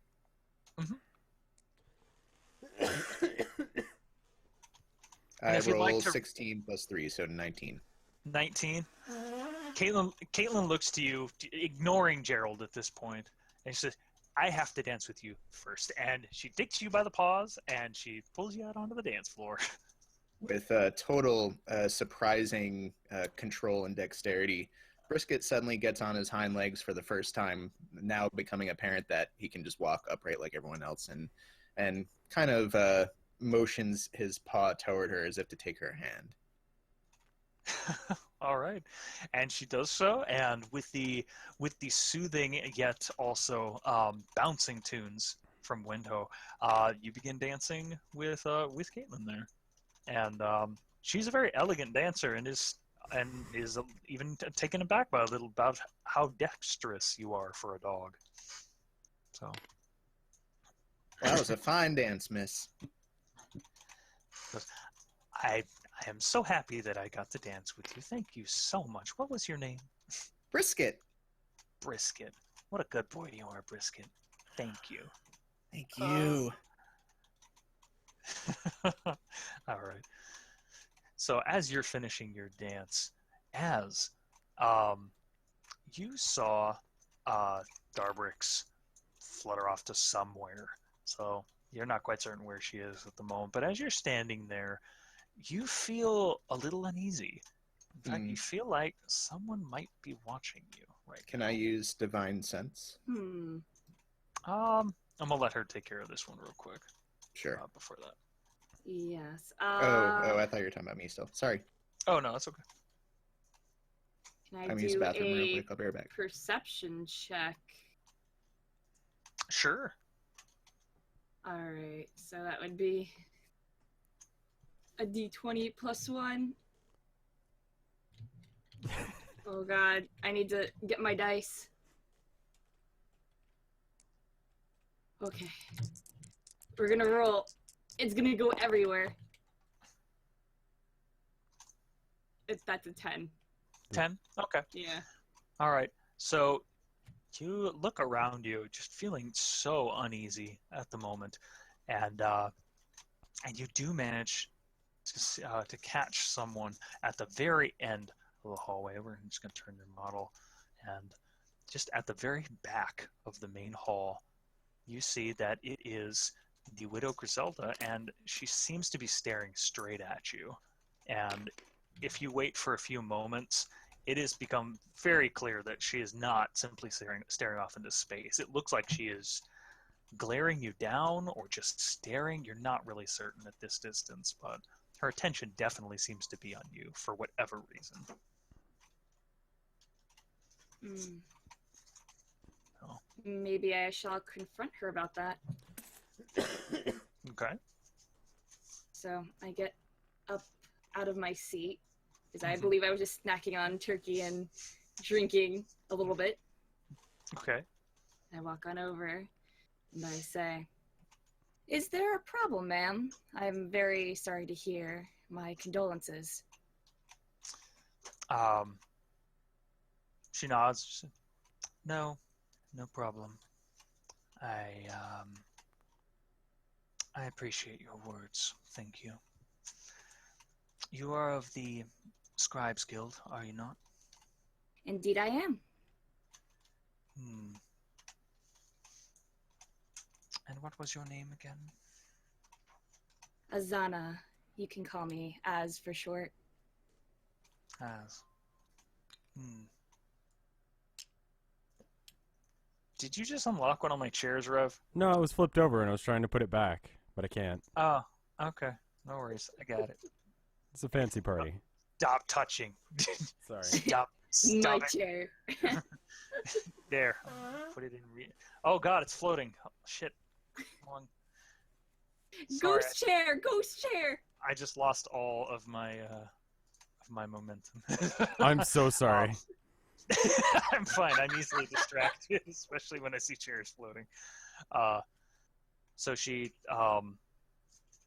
nods and said, "Asana, I will remember that. Yes. Are you alone this evening?" I'm actually here with some fellow guild members. Well then, do enjoy the party. I wish to be left alone at the moment. She kind of turns her gaze away. I nod and go back to where I was seated. You go back to where you're seated, and you feel a little off about the moment. You quickly spy back over to where she was standing, and seems she's taken off for another corner of the party. Odd, that one, but definitely seems a little distracted, if anything. And should I actually be doing my job and recording some things at the party right now? You could. Yes. Was there anything specific you were looking to record at the party? Not in particular, but I guess just the events of what happened tonight. It's just a log of what has occurred. Okay. As you pull out your scribe notes and start filing in an entry, you catch Darbrooks out of the corner of your eye, and she whisks up to you real quick, a real flighty one, and she leans in real close. She goes, "I'm gonna go upstairs because there's a library up there, and I'm curious to see what she keeps. So that's where I'll be if you need me." And I nod towards her. Okay. And at that, she bounds up the stairs real fast with the energy and visage of a small child, if only. So, excuse me, Gerald, as you're wandering about, trying to find your next target to mercilessly destroy with your stories. Yes. There is a dwarf that is in your warpath, and as you looked across paths, you can smell the booze from a few feet away already, and a man with two twisted braids in his beard and a smile that seems ready to consume his jaw. He approaches you, and with a drunken slur, he holds out a really hairy hand. And it's just, "My name's Corbin, how are you?" Hello, my name is Gerald. I'm a wizard. How are you? "I'm doing well." Hello. You're a wizard. Hi. What kind of a person just calls himself a wizard? Huh? A wizard does. A wizard? Are you a real wizard? Yes. The one- Do you want to see some magic? he leans in real close. Can you curse that one? And he seems to point to just some random person in the room. I'm a And wizard. I don't do curses. I do other wizard stuff.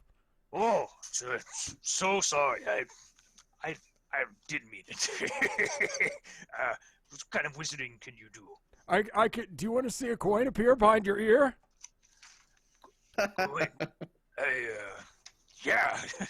Just, is it my coin or? It's just a coin. What kind of coin do you want it to be? I like turkey coin. Make me a turkey coin. Okay. I have a Smack spell it. for this. You do? Yes, Oh my prodigitation. That's the digitation. Yeah, that one. I can make small things appear, but only for like half a second. So I can totally do that thing. You create a non-magical trinket or illusionary image that it fits in your hand that lasts until the end of your next turn.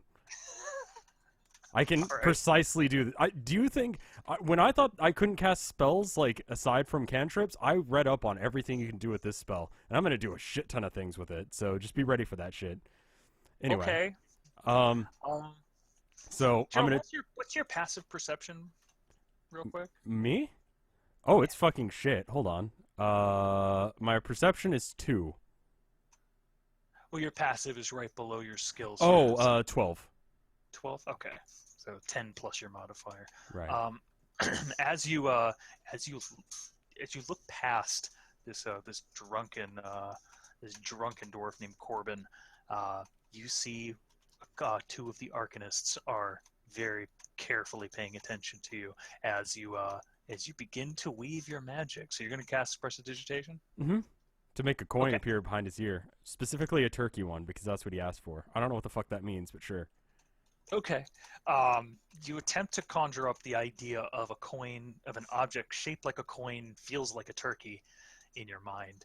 And sure enough, it feels gross and weird, but I'm guessing you pull your hand like behind his ear and then you do the thing where you pull it out? Yeah, that thing. Okay.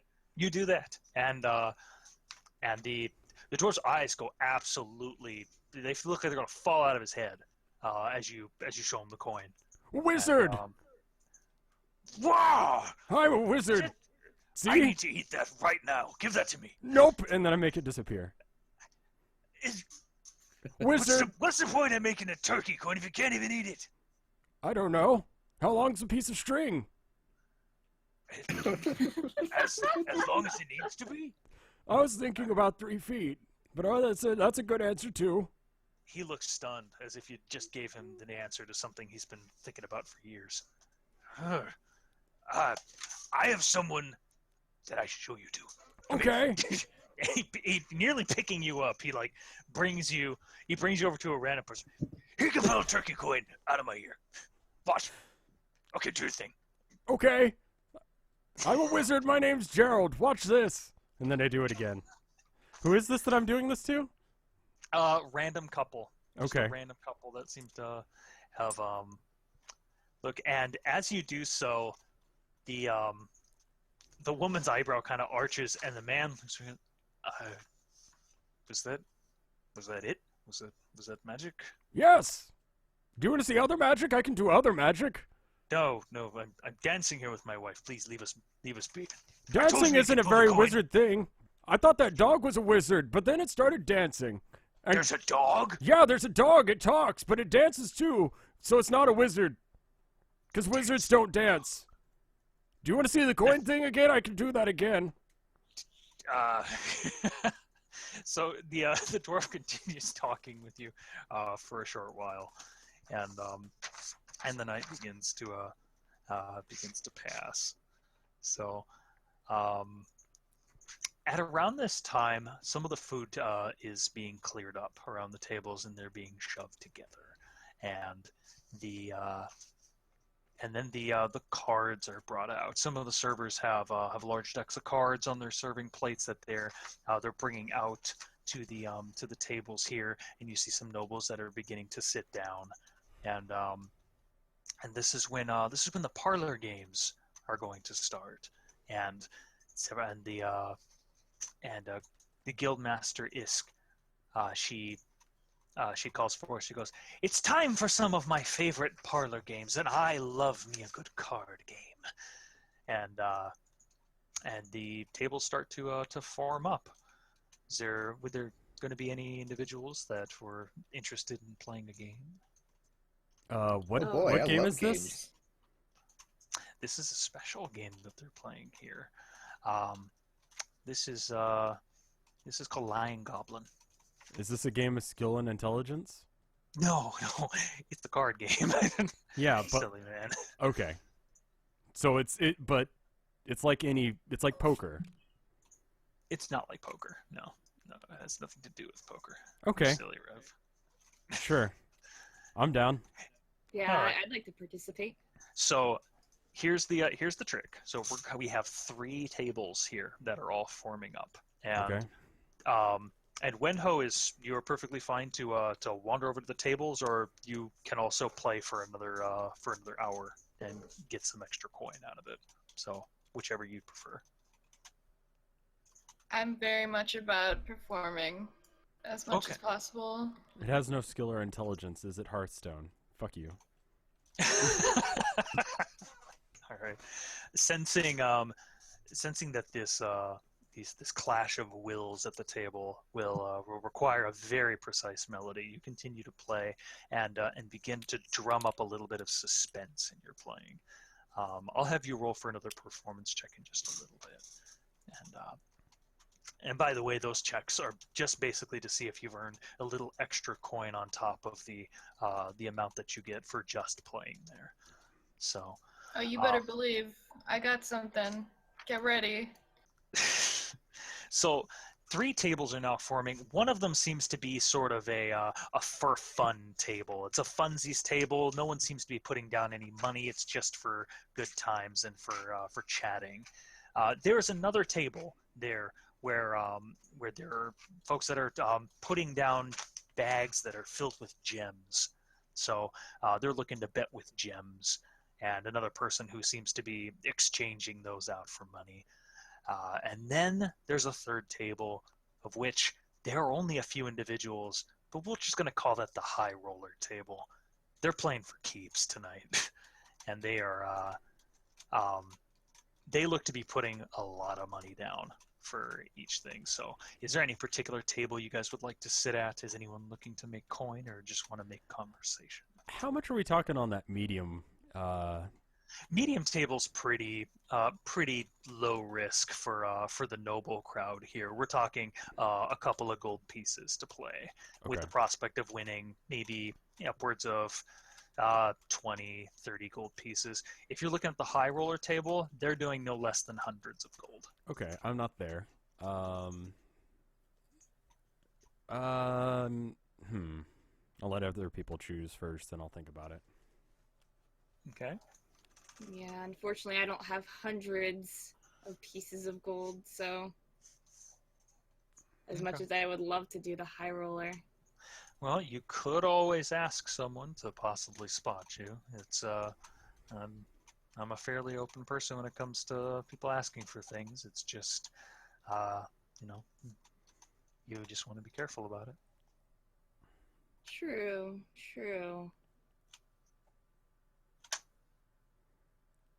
PD doesn't allow you to summon more stuff like that. I'm sorry. Oh, never mind. So who would I be able to borrow money from? Who would you be able to borrow money from? Well, let's see what your persuasion would be like, if that's would be the case. If you roll me persuasion, let me know what you get. Sure. Persuasion would be +5.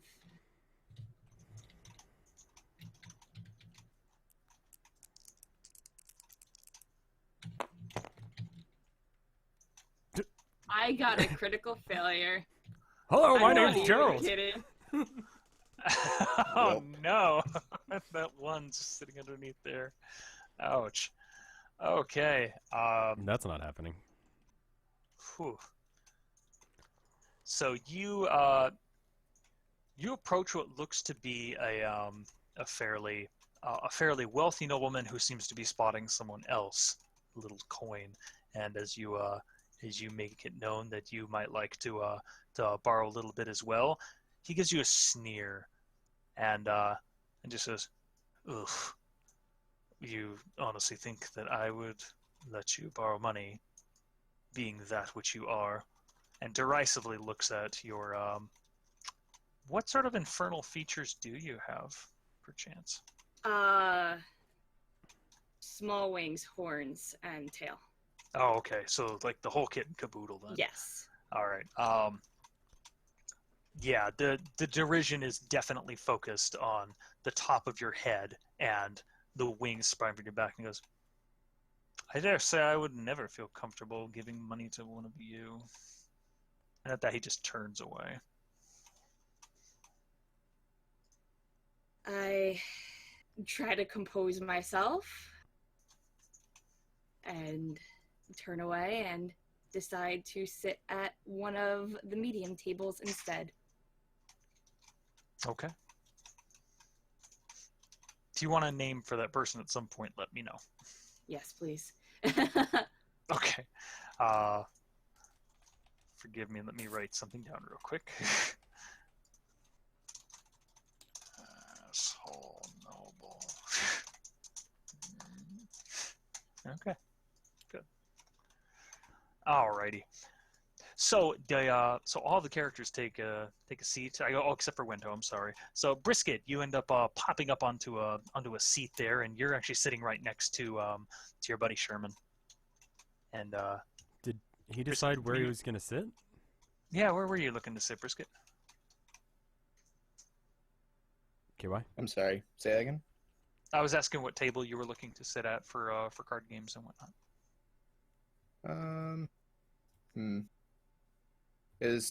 Wait, I'm confused. Isn't everyone at the same table, or did I just misunderstand? They're breaking it up into 3 different tables. One for people that play for fun, one for people that play for a little money, and then the high roller table. A little bit of money. A little bit of money. Okay. So if you're all going to play, I think I'm going to go for the money table as well. All right. I like it. Because Sorry, go ahead. I'm not going to make it. I mean, if I can't get money from them, then I'm just going to assume that I'm going to be too much of an ass to be able to pull it off either. So. Okay. Mm-hmm. All right, fair enough. So you all sit down, and it will be 2 gold pieces to buy in. So be sure you check something off to remind yourself that you're down 2 gold. There will be a few other players here at the table with you, and if you're not familiar with Lion Goblin, which you probably aren't because I made the damn thing up, we're just gonna it's a basic high-low card game that we're playing here. So what I'm going to end up doing is we're going to deal you guys in. So let's see, I got to remember which color you guys are. Red, white, and green, right? Mm-hmm. So Yep. Red, white, and green. So here's your cards. I will have a few other cards to mark for the other players. And basically, we're going to be playing now just to say, what do you believe your card to be when I flip the next one over, high or low? Based on your card. Will it be higher or lower than my card? Correct. Okay. It is only based on your card. So in a way, you're playing against a house in a sense, Okay. and not technically against each other, but the rounds could change that at some point. So Okay. it's not going to be a complicated game. I'm not going to make you learn a bunch of shit. Okay, that's totally fine. I'm going to say it's higher. Okay. I'm also going to say it's higher. I'm going to say lower. And before I flip the card, again, we're just calling Jacks 11, Queens 12, Kings 13, and so on. Aces are 1, so they're the lowest. Okay. All right. So, did we all get what we needed? Yes. I won. Yep, I won. Do we show cards to prove that we won, or just honor system? I can see your cards, so it Oh, doesn't okay. matter. So, you just need to remind me whether or not you chose the right one. So. Okay, how do we make money off this? Well, first of all, I'm going to give you a gold piece. Yay. Take that. Here you go. Yeah. Here you go. Yeah. All right. Money. So the issue that's going to happen for you guys right now is, if you were really good, you'd probably figure out that you could try and Oh, count a few of the cards. Oh, I didn't. Yeah. I'm not smart enough to know how to count cards effectively. I forget the That's- system. that's fine. What is the next card going to be for you? High or low? So all the face suits are like 11, 12, 13, etc., etc. Correct. Okay. I'm gonna say higher. Higher. Because it goes. Wait, give me a second.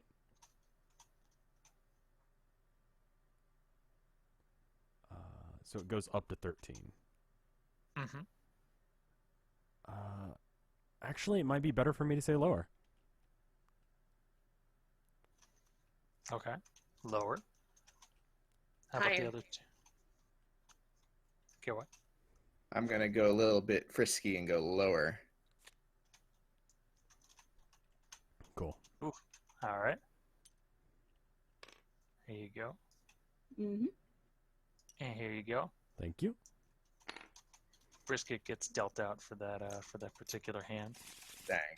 We're gonna do this. Actually, wait. Am I able to split? Thought I was able to split this. There we go. Cut. He's gonna go back in here. Oh, you need this back, don't cards, you? Yeah. I'll take those. Mm-hmm. Take your old cards. So Brisket got knocked out, right? Brisket did lose, I believe. Okay. Mm-hmm. You can't see each other's cards, right? Correct. No, I haven't Correct? even Okay, tried good. to I was look. banking. Good, I was banking on that. Brisket, Yeah. higher or lower based on other people? Based on other people. You just pick higher or lower. You don't get a card this round. Higher. Higher? Yeah. Everyone must take higher for this one. That's fine. Damn. All right. I'll take this. Gerald seems to be on a little bit of a winning streak. Who knew? A wizard is very good at card games. All right. Gerald, you find yourself up against the only other person at the table is Sherman. Hello, Sherman. I heard you exist.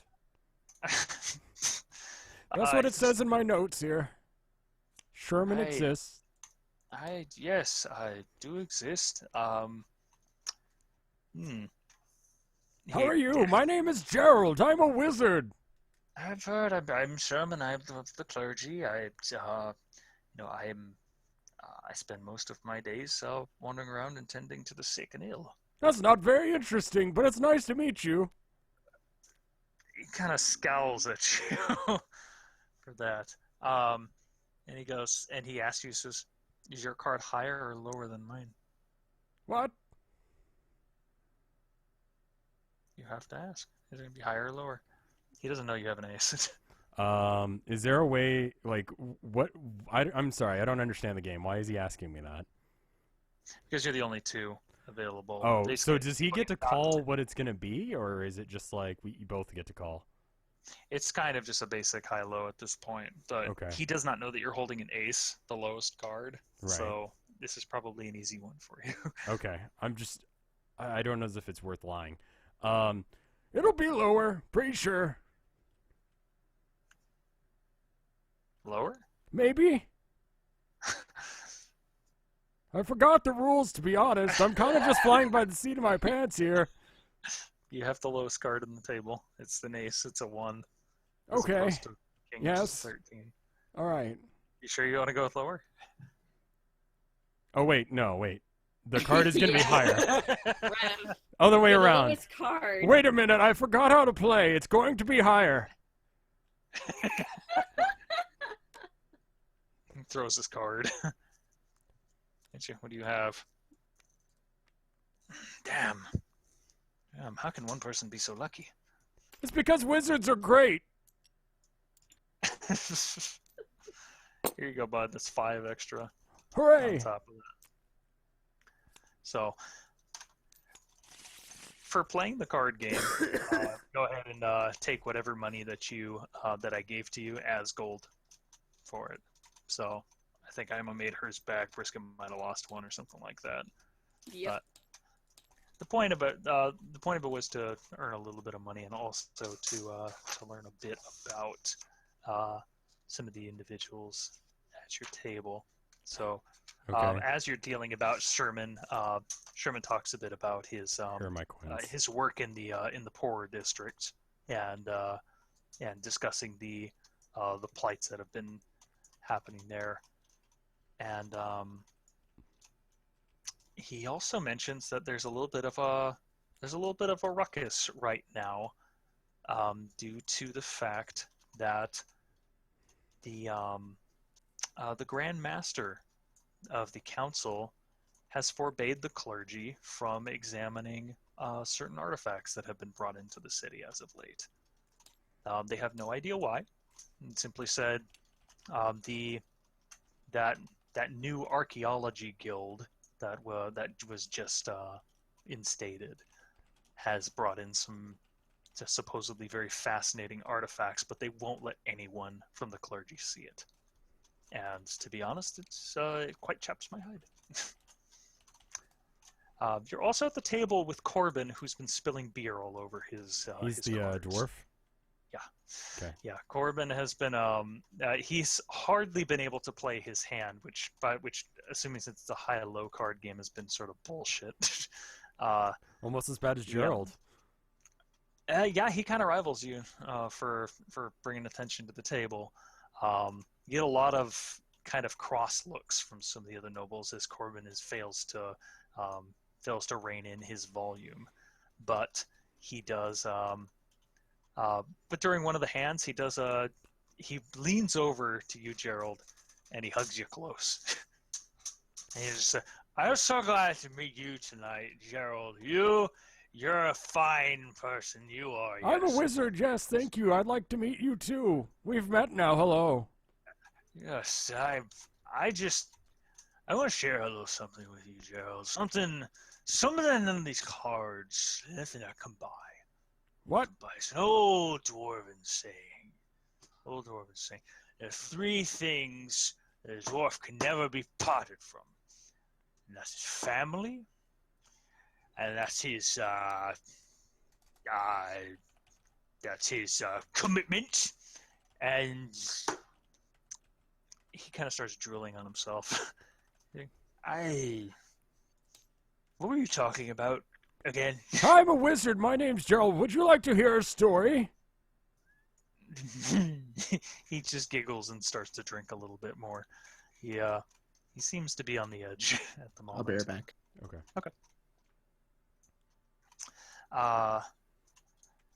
Then there's one other person that is sitting at your table, and this is a dark-haired young man who is hardly paying attention to anything at the table here, and most of the party members can easily guess his focus. He keeps looking back to one of the tables, to the friendly table, where he's very noticeably staring at Caitlin, and he seems a little bit distracted. So Who the fuck is Caitlin? Caitlin is the young woman that Brisket danced with. Oh, okay. Yeah, the very, very pretty woman. So, so Wento, after playing a raucous tune, do you have did I get a quick performance check from you for all of your hard work that you did? Did you want me to do another one? Yes. Okay. Dang it. Oh god.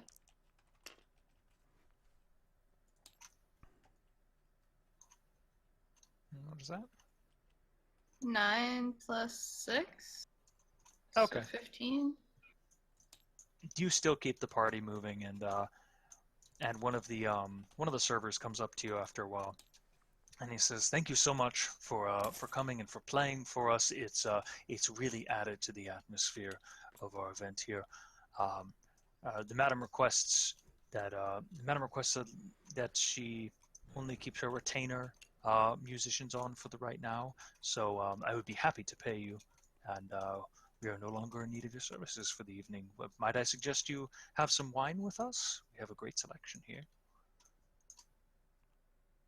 How much am I getting paid for what I did this evening? Okay, I'm back.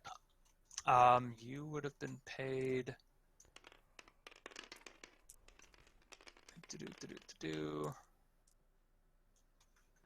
That is 15 gold for your time. Very extravagant. Damn. Oh god. How do I... Oh, do I have to put this on my coins card? Did I have to Just transfer all that over? Yeah, just put it on your coins card and You I can can... right-click it. I just noticed that we have dice towers. Yes. Yes. I'm gonna use that instead. Oh my god, rolling is hell. Yeah, I think you Wait, can dice also press tower? R. Oh. Yeah, you can Oh, also press God, R and it'll flick it up and roll it for you, Oh my god. like this. That's so good. Can I try that? Hang on. Yeah, you can try it. It's all you. Those are your dice towers. Ah, that's amazing. I love this. So, all right. Well, wonderful. The server graciously comes by and passes you a drink, Wendho, whatever you're looking to enjoy, and the card games and whatnot have continued through into the evening. Do any of you look to switch tables? Do you want to just stick at the same tables? I can speed up the game itself. We don't have to play through it again. I'm gonna go to the high roller table. High roller. Oh Yeah, brisket's Oh. feeling frisky. well then. Yeah. Okay. No, Brisket, you bound over to the high roller table. Anyone else? I think I might want to check out the library upstairs, you know, snoop around, see if they have any interesting books. Did I talk to Ima's character at all? No, you did not. Hello! My name is Gerald. Do you happen to be a wizard?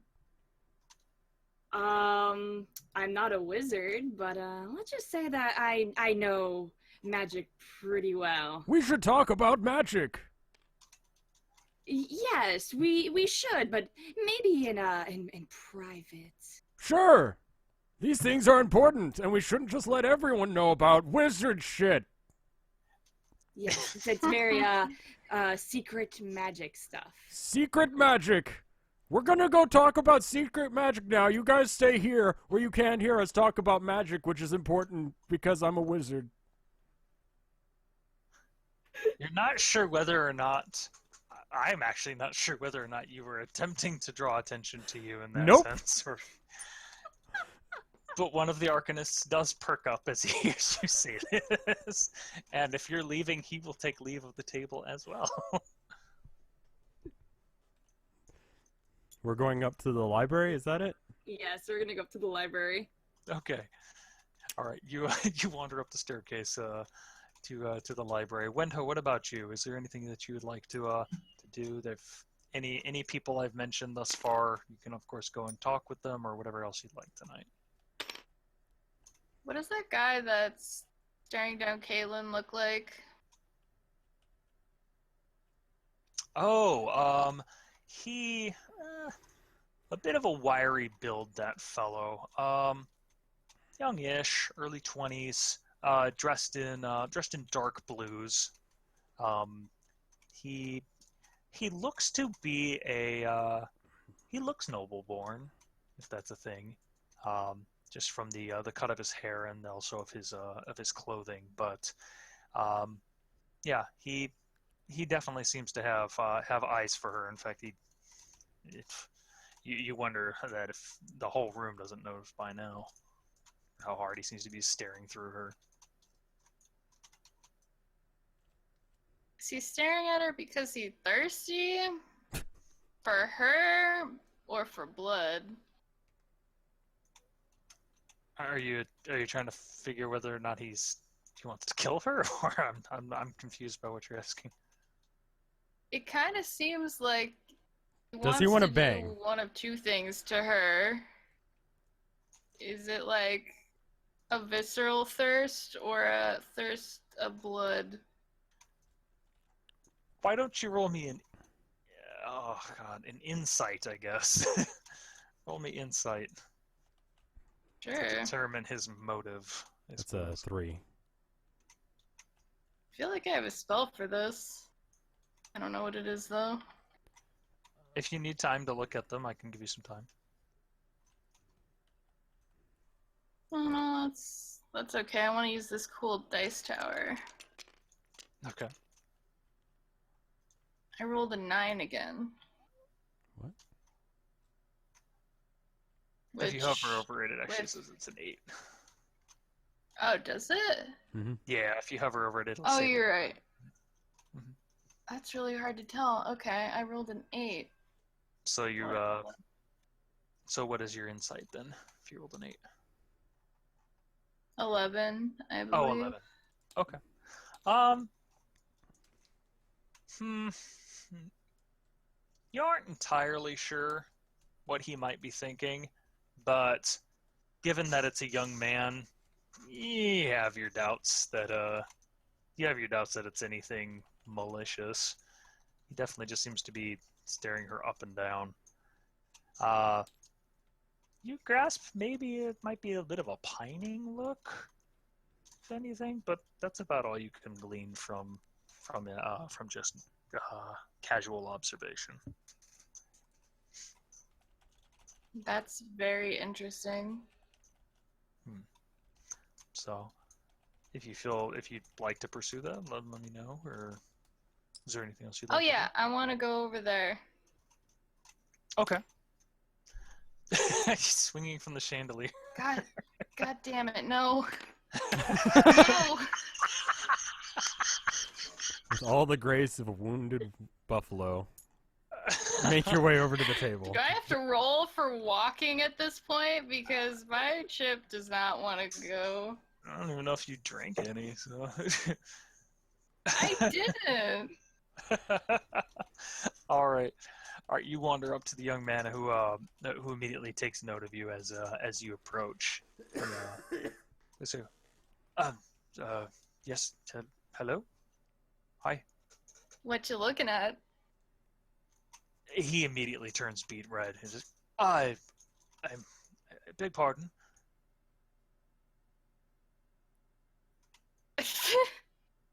I'm sorry, that's adorable. I noticed you were staring down Lady Caitlin over there pretty hard.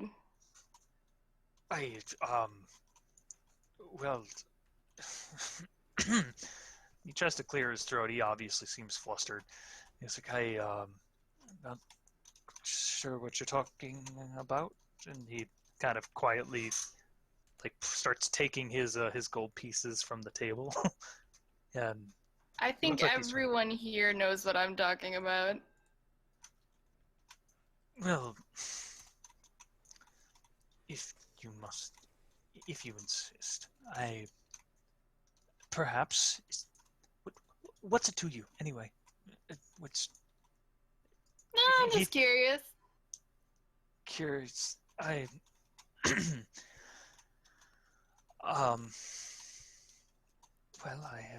He looks around the table, and no one seems to be paying him much mind. Maybe we could talk about this elsewhere? I suppose. It's like the garden is probably a nice place right now. Nice cool air. He immediately pulls the coins off the table, drops a couple of them, reaches down a little too quickly to grab them, pushes the chair over, hits himself in the head a little bit. Then This guy is a dork. immediately just starts rushing out toward the garden, assuming that you're following. Can I pick up the loose change that he dropped? Sure. Yeah. Yes. How much is it? Do I have to roll for that? No, it's a gold piece and a silver piece. So, Okay. you don't actually need to keep these. I just like using them. Have a bunch of those. All right, so you let's say you follow him out into the garden. So the folks that are going upstairs to talk about magic, I guess. You walk upstairs and there's a writing desk that is that's filled with materials of you know what, some of them just seem like, I don't even know, floor plans of sorts, missives, maybe a few you can't even read, different types of runic languages, and yeah, it looks a little sparse in the tabletop, but it's meant to be a little more expansive.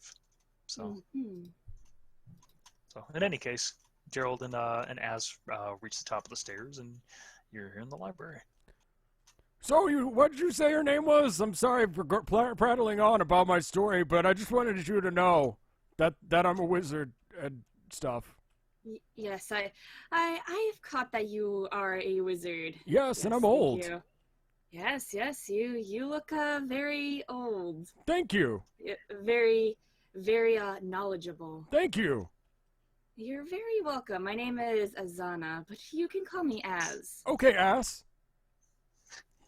This is gonna happen. I knew this is gonna fucking happen.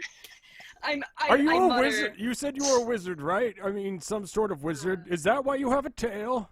I saw a dog earlier. It didn't have a tail. That was kind of odd for a dog. Spit my water out. I am a warlock, actually. Okay. But you can It's cast spells. It's kind of like a wizard. We I should would trade say. spells. Yes, maybe we should trade spells. Do you want to see me pull a coin from behind your ear? You know what? Sure, why not? Here we go. And then I do the thing. Oh, wow, look at you! What a wonderful spell. Yes, a wizard. I mutter under my breath. Oh God, Blau, please, so help me God. Oh my.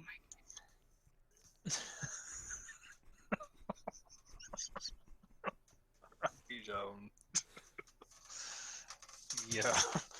Can we trade spells? Is that how do wizards work? Actually. You've been telling me you're a wizard the whole night, and you don't know how your spells work. No, I mean I don't know how as far as rules go, if I can actually like learn spells from other classes, if they're spells that wizards can learn.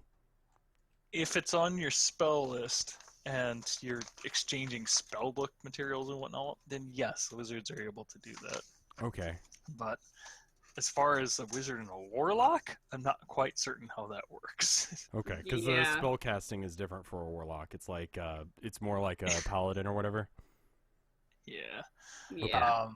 Yeah, like some people were saying, it does still expend gold in materials. But, Okay, that's fine. Yeah. So. Okay. What was my guild scribe's name? Oh, Darbrix. Darbrix. I need to write that down because I'm gonna keep forgetting. Okay. Yes, I try to spot Darbrix in the library. Okay. You see Darbrix is in the library, and she is just poking about in the stacks. You hear a shuffling of tomes here and there, and at the commotion of the talk about wizards, you see her head kind of poke out from around the corner, quizzical look. Eh? Darb, help me! Hello, my name is Gerald. I'm a wizard. Are you a wizard too? She ducks her head back in into the stacks real quick. Okay, we'll talk later. Anyway, what are you looking for here? Can I help you look? I'm very good at that. Looking for wizard stuff. Are we looking for wizard stuff? Why don't you go look for some wizard stuff in the books? Okay, that would help. Okay, I'm gonna go look for wizard things.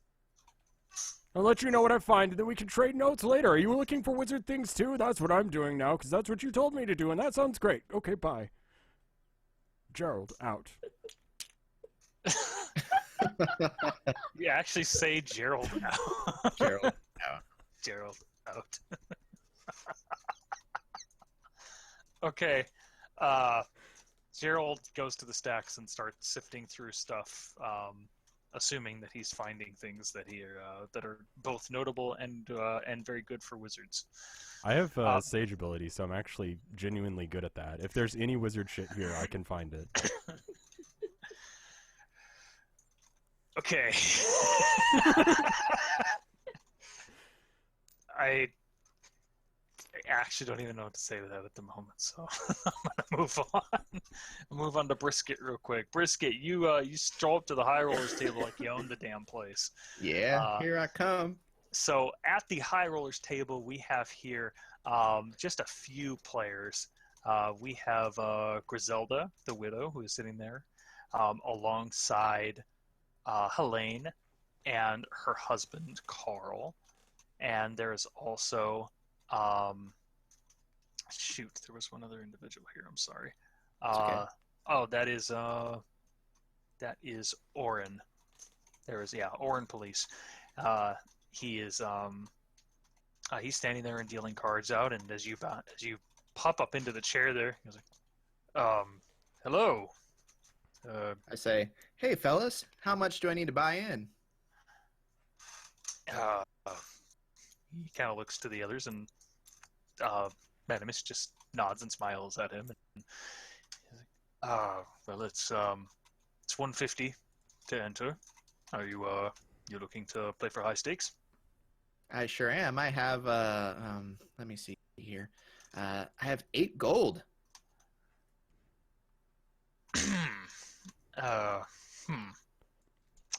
Oren looks a little confused. Is that not enough? That's a fair amount for the lower table there, but we tend to play for high stakes here. 8 gold, you said? I'll put it all in if I have to.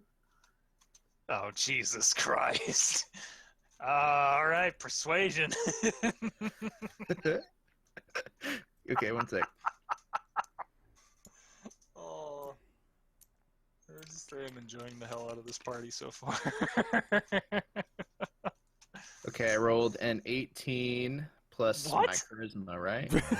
No, that's persuasion, which is probably higher. Oh, my persuasion's plus 5, so I rolled 23. Oh, jeez. So your eyes go wide and you go like, I spent all my gold. I just push my gold in, saying, I hope this will do. You feel a pair of hands behind you.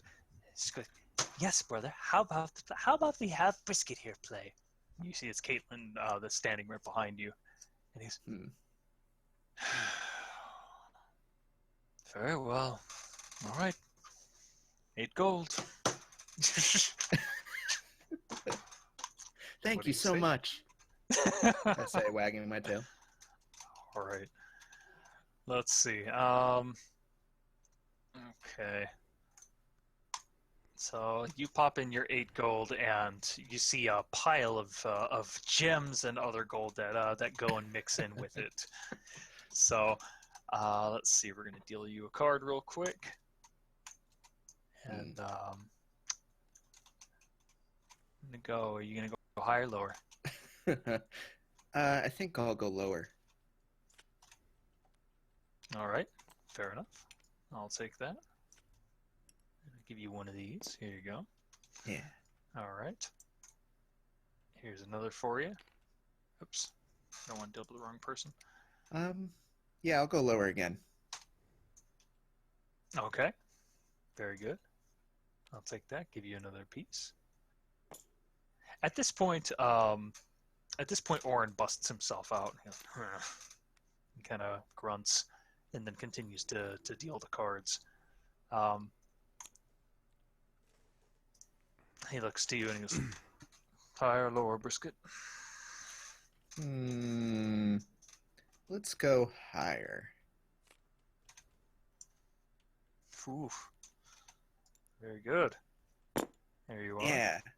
I'm doing so good. Oren seems to be the only one that's busted himself out at this point. The other ladies are playing playing well as well. They seem to be getting some real high cards and going lower as well. What say you? Let's go low.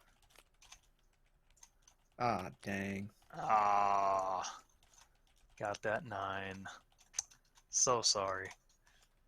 So, the money that you collected from there, there's a multiplying effect I'll give to you. But as you bust out, there are only 2 players left at the table, and it is Madame Misk and it is Griselda, and Madame Misk is looking her over and just saying, what could you have there, dearie? What card could you possibly have? And Misk says, how about we raise the stakes a little? And she takes her entire bag of gems and she pushes it toward Griselda. I love steaks. Good. Very good. Good boy. Thank you.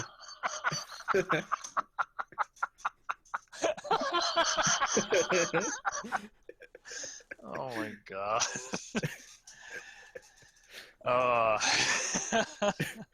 We need that. We need that so often. All right. So Griselda looks at the bag of gems, and she nods. And at that, she takes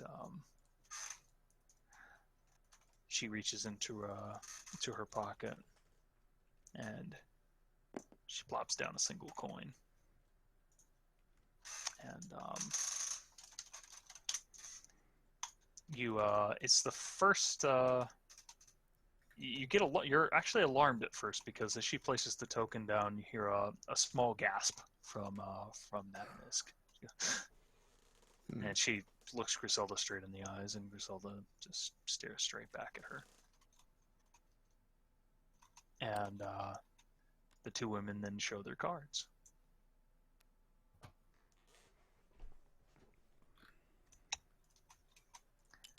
And Orin looks at Liz. Well then, draw a game. I suppose you'll be wanting this back. And he hands it to Griselda, who holds her hand out. She goes, no. Give it to her. And there's obviously something going on here that you're not quite privy to, but Madame Isk seems very hesitant to take that coin. But take it she does, along with a whole bunch of other gems, which I totally forgot to use these. Damn it, I was going to. They're really pretty. Son of a bitch. Where are these? Just like a bunch of them. They're real nice. Oh, wow. They are nice. Yeah. I like Aren't they those. cool? I That's totally cool. forgot to use them just now. But in any case, she takes those and the token, and and almost as quickly she Helene looks to Griselda and she says, a moment with you, please. And the 2 ladies walk off. In fact, they walk out of they walk past the fireplaces and out into the gardens, where they wander over to one of the corners and start to speak privately. As we go into the gardens, we also have Wenho and the embarrassed boy. We'll call him for now. In fact, we're gonna grab this guy right here because I said he was dark-haired, and this works. So there we go. I threw you out in the garden. This lady's someone. Okay, so Wenho, you follow him out there, and he seems like he can't stand still, to be honest. Like he like a child that's been caught in the act of some sort. He's walking about, he's pacing, he kind of kicks at the dirt a little bit, he's scratching his head, he refuses to look you in the eye for whatever reason. So, is there anything you said? Is this kid serious? I don't know.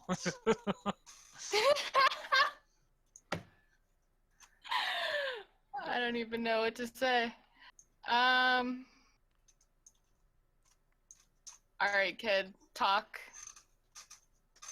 He scratches his butt. I have a okay. I have a bit of a confession to make, I suppose. The lady Caitlin. I adore her. That sounds weird. No, I mean, I've loved her from no, God. I just I feel for her. I've been trying to write something to send to her, and I don't quite know how to compose it. You're not a writer by chance, are you? You might call me that. Some people call me that. Really? Really? I'm a bard, you know? Oh, this. His brow furrows. Well, do you think you could help me write a letter to her? I wish to tell her my feelings. I wish to let her know just how much I care for her, and just what all those other awful suitors I've seen her with. She doesn't understand. She just doesn't understand. Can you help me? Listen. Let me do you one better than that. Writing her a letter is one thing, but what if I were to perform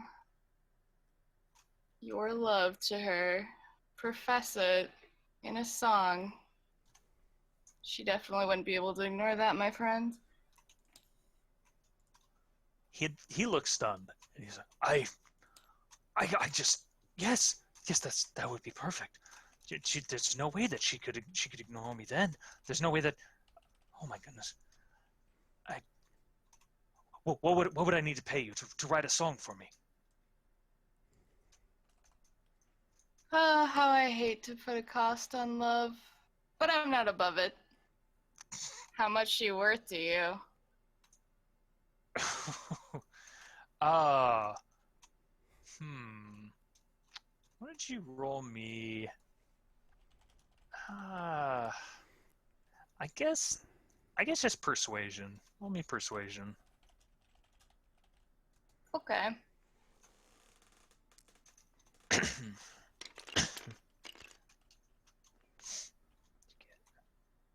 like a 12 with whatever my persuasion is, which is 6. So that's 18. 18. It's a good check. He goes, oh my heart. I've 100, 200 gold, 200 gold. As long as I want to meet her, and you can put that in the song. I want to meet her somewhere. I want to meet her and express my love in the song, of course, but also to her, with her in person. How long will that take you to write? I'll have it done already by yesterday. But here's the thing, kid. Do you even know Caitlin? Or are you just stalking her? Because it's not like I can get an official meetup for you two. Well, she knows who I am, of course. My father is second man to one of the guildmasters here, so it's not unheard of that she's heard of me before, or I've tried to. You see,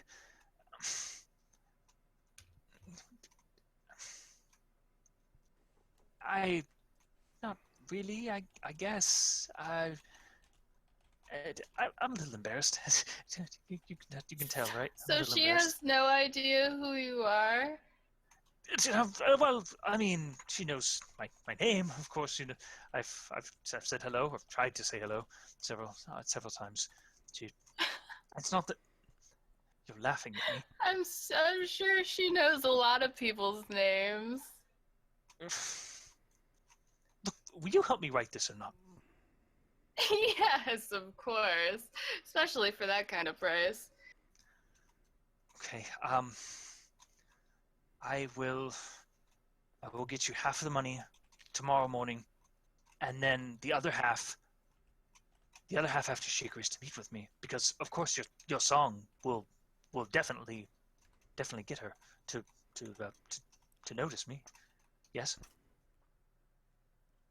I promise. Absolutely.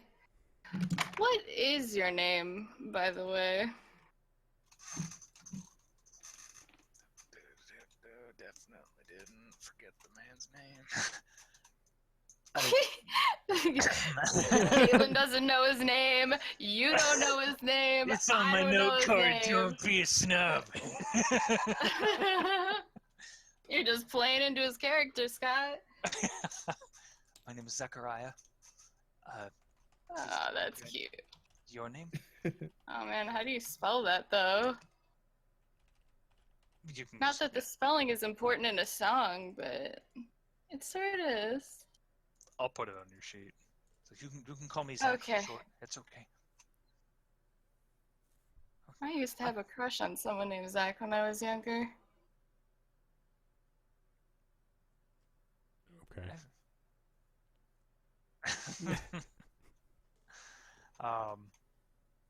Just like this is perfect. This is perfect. Everything's gonna work out. Everything's gonna work out for me for once. Isaac, thank you so much. What was your name? Just call me Wendo. Wendo. Yes, I will. Where? You know what? I will find out where I need to bring you the money. I'm going to go home right now, and thank you.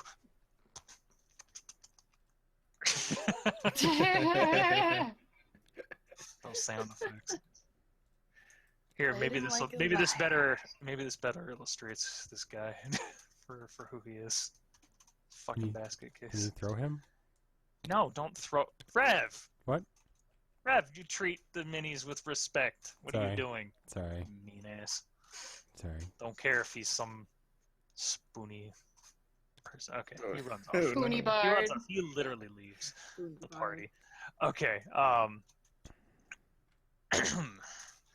So at this point, the folks that are upstairs looking for magic, which is Yes. I'm not assuming that's what Az is doing. I am assuming that is what Gerald is doing. 100%. And I have Yeah. in my sage abilities, like, Yes. if it exists here, I have found it.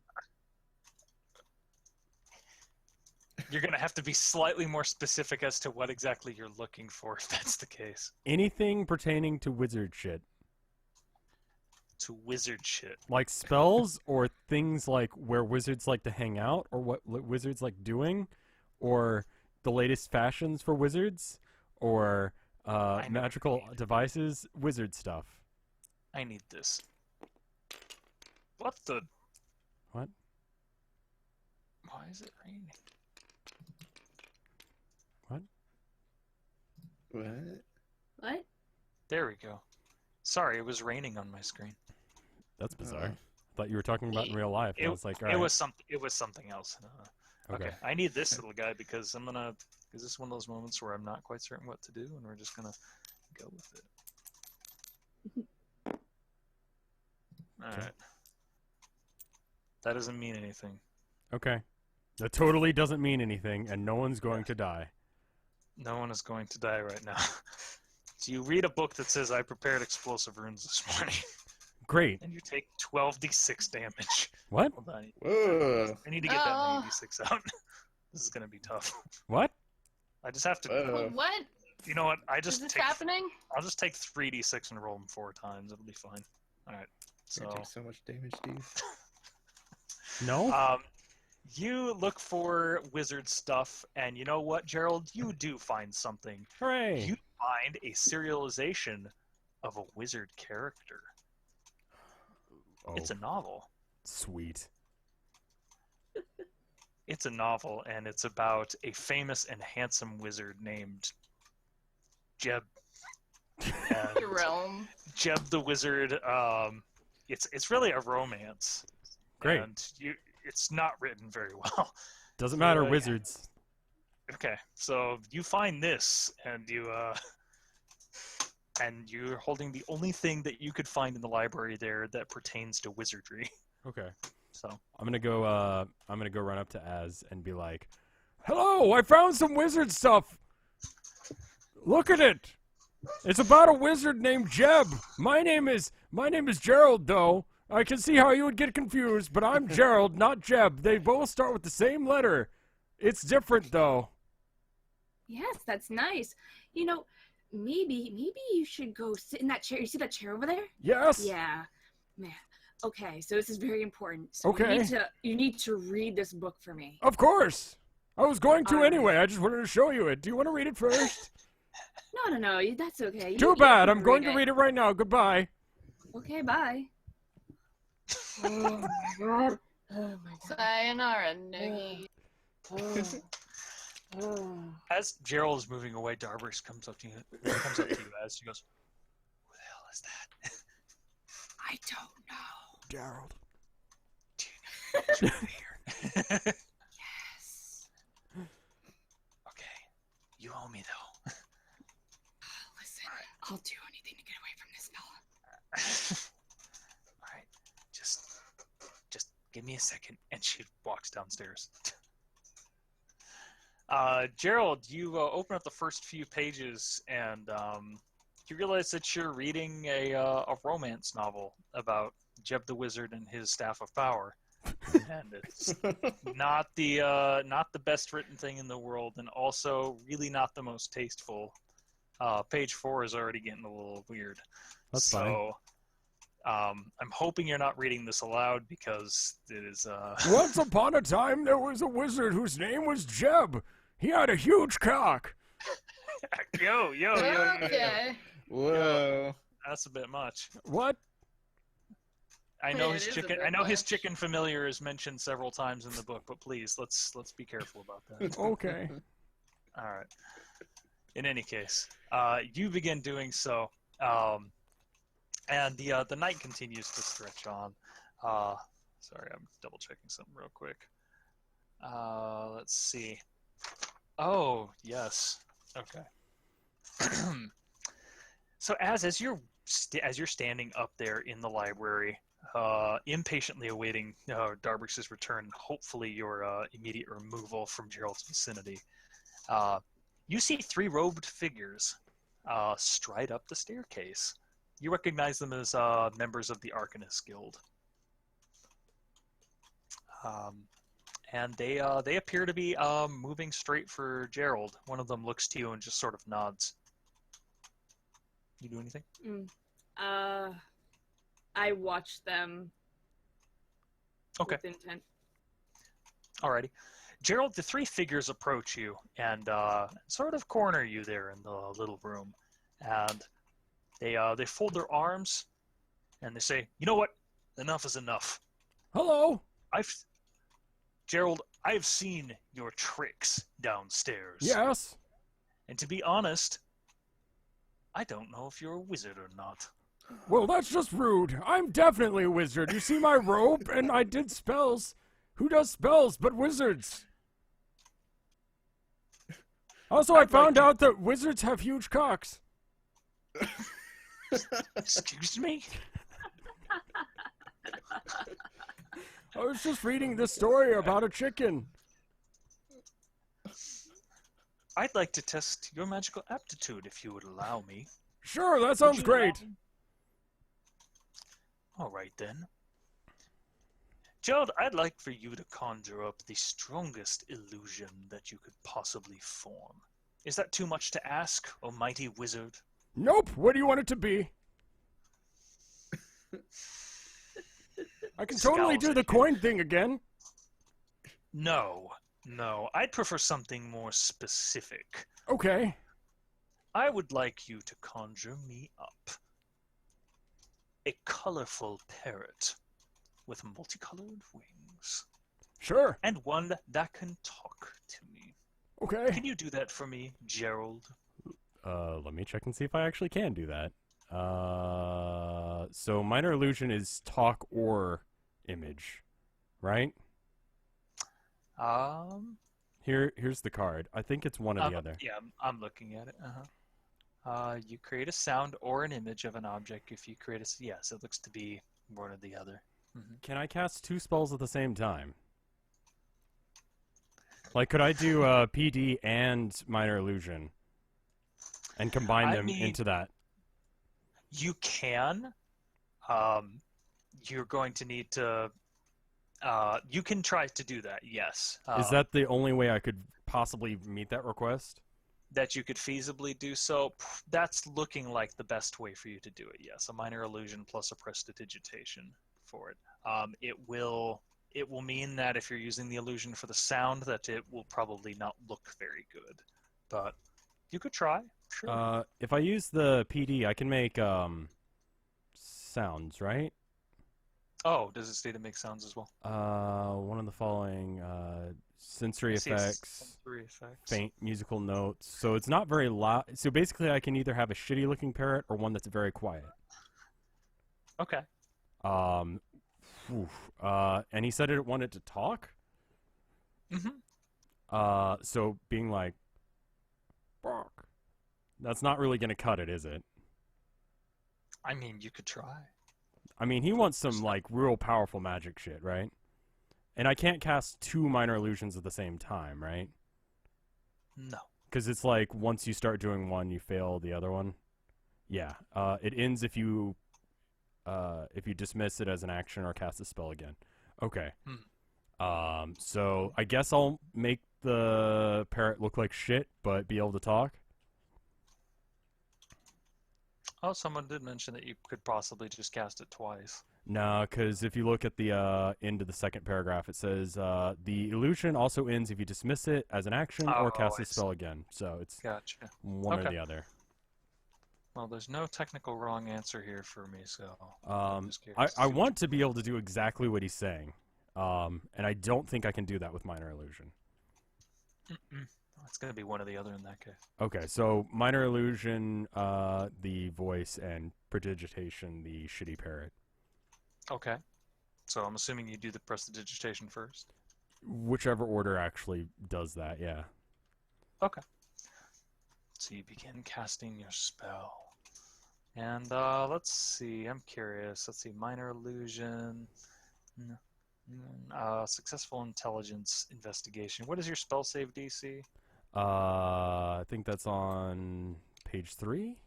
Spells 13. Okay. Do I need to roll or do they? I rolled. Okay. So you bring forth a parrot-looking thing from prestidigitation. You push the limits of that spell that you know inside and out from how many coins you've pulled from ears, and it's got feathers, splines, feathers,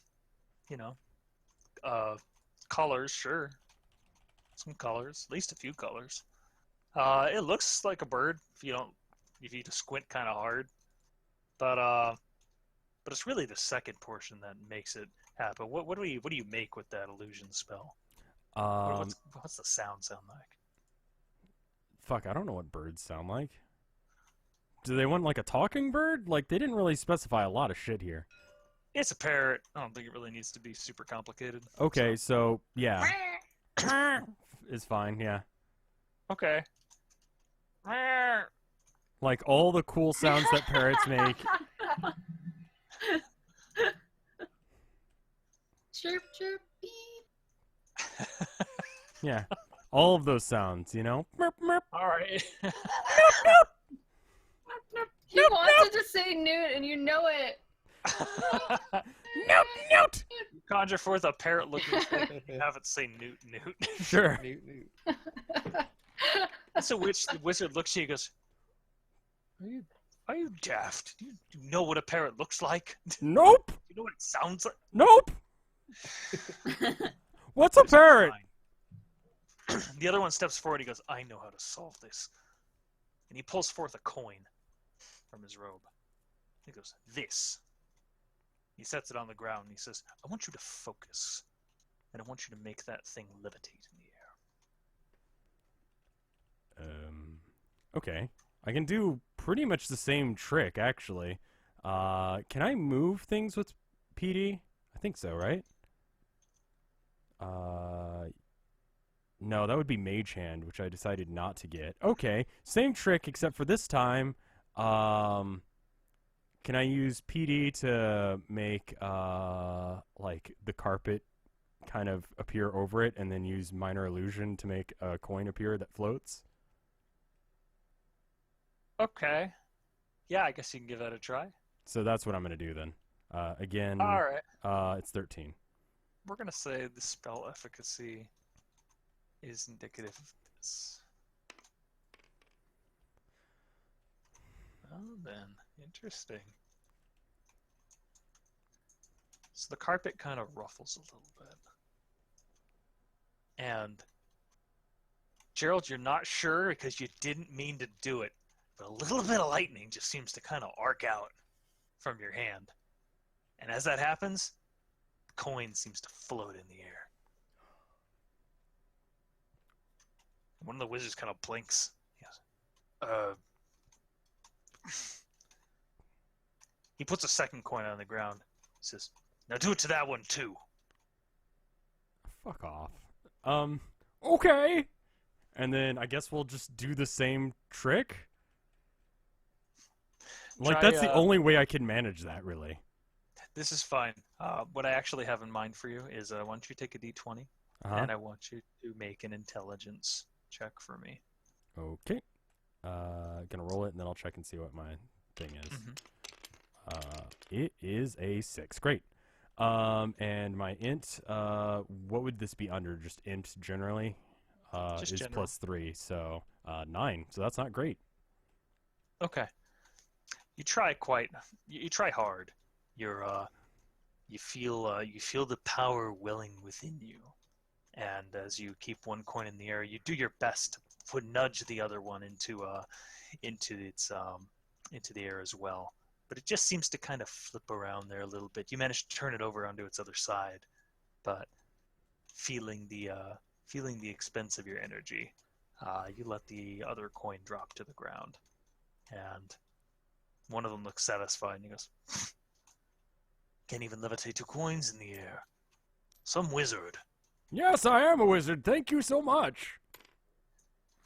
One of them turns and goes, Ed, I thought you said he was a threat. This man here. Do you want me to be threatening? I can do that. At that, he kind of bristles, and he goes, well, no, but just a intellectual threat. Yes. Yarkinus. You know what? We'll be watching you. Very carefully, Gerald the Wizard. Thank you. And I will be watching this book that I'm reading. Goodbye now. He seems really flustered because he just doesn't know how to handle that seemingly innocent mixture of either stupidity and/or cocksureness that you seem to emanate with each word. So the 3 wizards turn around and, taking their coins from the ground, just wander off. They leave. Really wishing I had gotten Mage Hand now, but all right. That entire situation was just to make you uncomfortable. You didn't take Mage Hand, by the way. That was real good. Didn't take the I'm what? joking with you. I was making a joke. I said the entire encounter was to make you uncomfortable for never taking Mage Hand, because I know how much it was a thing for you. Yes. You read your crappy romance novel as you're just not sure what you just witnessed. But if it matters, Darbrix bounds up the stairs, and she goes, she said, here, I found some things to throw at him. Now go. All right. You sneak off. And Darbrix walks up to you, Gerald. Saw, dude. What? Saw, dude. I still don't know what you said. What did you say? Saw! Saw? Saw, dude! Are you old? This is a young woman, young female halfling. Oh, okay. Saw, dude. I don't know. She goes, I have no tact anymore. Here you go. And she throws what looks to be like a napkin full of something at you, and a cloud of pepper just kind of pops open. Fuck! You, and she walks. She walks like, this was a distraction. And walks down the stairs, leaving you to a sneezing fit. Alright then. Little bolts of lightning shooting off from your fingertips as you sneeze. Okay. As Darbrix and as descend the staircase and go back into the main hall, you catch a glimpse of the two ladies, Griselda and Helene, now having moved from the garden inside. They seem to embrace quickly, and Griselda takes off. And she walks straight out the door and leaves. It's at this point that Helene claps her hands together. She says, "Friends, it's time for the drawing. I've acquired a number of wonderful things to give away to some of our party goers here, and we'd like to give them out now. So, if you could all please gather around here, and I will call them out." Do I hear this? Do I know this is going on, or am I just reading my shitty romance novel? No, you hear it. You hear it even from downstairs. She's projecting her voice pretty. Okay. I'll bring the book with me just in case if I have some time for light reading later. You walk through the door that goes to nowhere and falls back to the first floor. Breaking both of your wizardly legs. Just a little levitation down. Definitely know how to do that with this mage spell I didn't get. I really do look forward to the times where you pretend to teleport and you're just casting minor illusion to the other end of the room. I teleported! Look, I teleported back real fast. Wizard! Oh, this is too much fun. Okay, so Lady Helene, she seems to have some stuff in her hand, and they look to be some medallions, very fancy-looking medallions at that. Even from the distance, the light that just catches on the metal of these things looks to be platinum and gold engravings, and she reads off.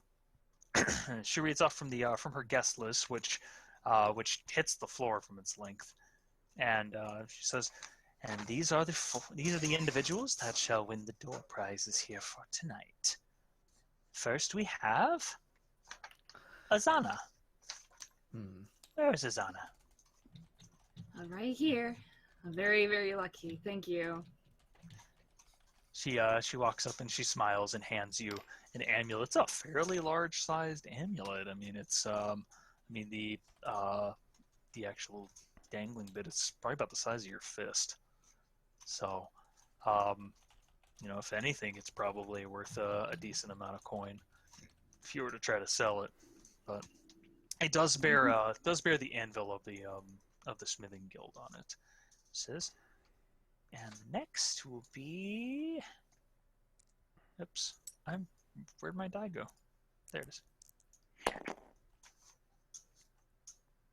Brisket, little brisket. I won! Yes! I love winning! Yes! What'd I win? She carefully drips the medallion around your neck, Brisket. She goes, "You've won one of the door prizes here, little one. This is for you." What is it? It's a medallion. It's a medallion with our guild crest on it. Do take care of it, yes? Yeah, yeah. It's just, I want to have like a brisket moment for every so often. We just need that. Are you dancing with your Vicarian? Yes. Oh, she calls out the next name and says, Wendho. Wendho. Still all the way out garden. Mhm.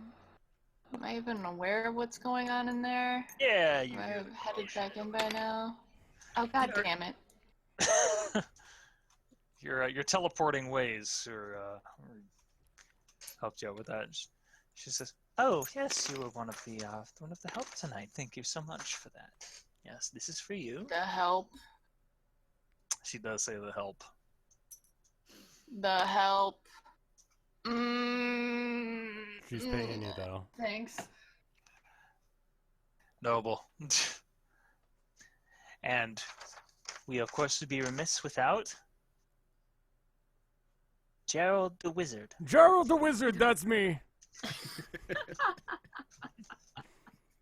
You see her face, it doesn't droop so much as just kind of twitch. And she quickly composes herself. Of course, Gerald, here you are. Thank you so much for coming. Is this magical? No, it is not magical. All right. Is that a lie? Can I roll to see if it's magical? Sure, roll insight. Okay. It's insight, not arcane. Arcana? Yeah, Oh, right. Sorry. it's good. Wendho would be insight if she was looking to do that. Yours would be Arcana. Okay, so 15 plus, what was it, 5 or 6? Looks like 5. Yeah, all right. Can I help, or do I have to do independent roll if I want to do that? You can roll yourself independently, sure.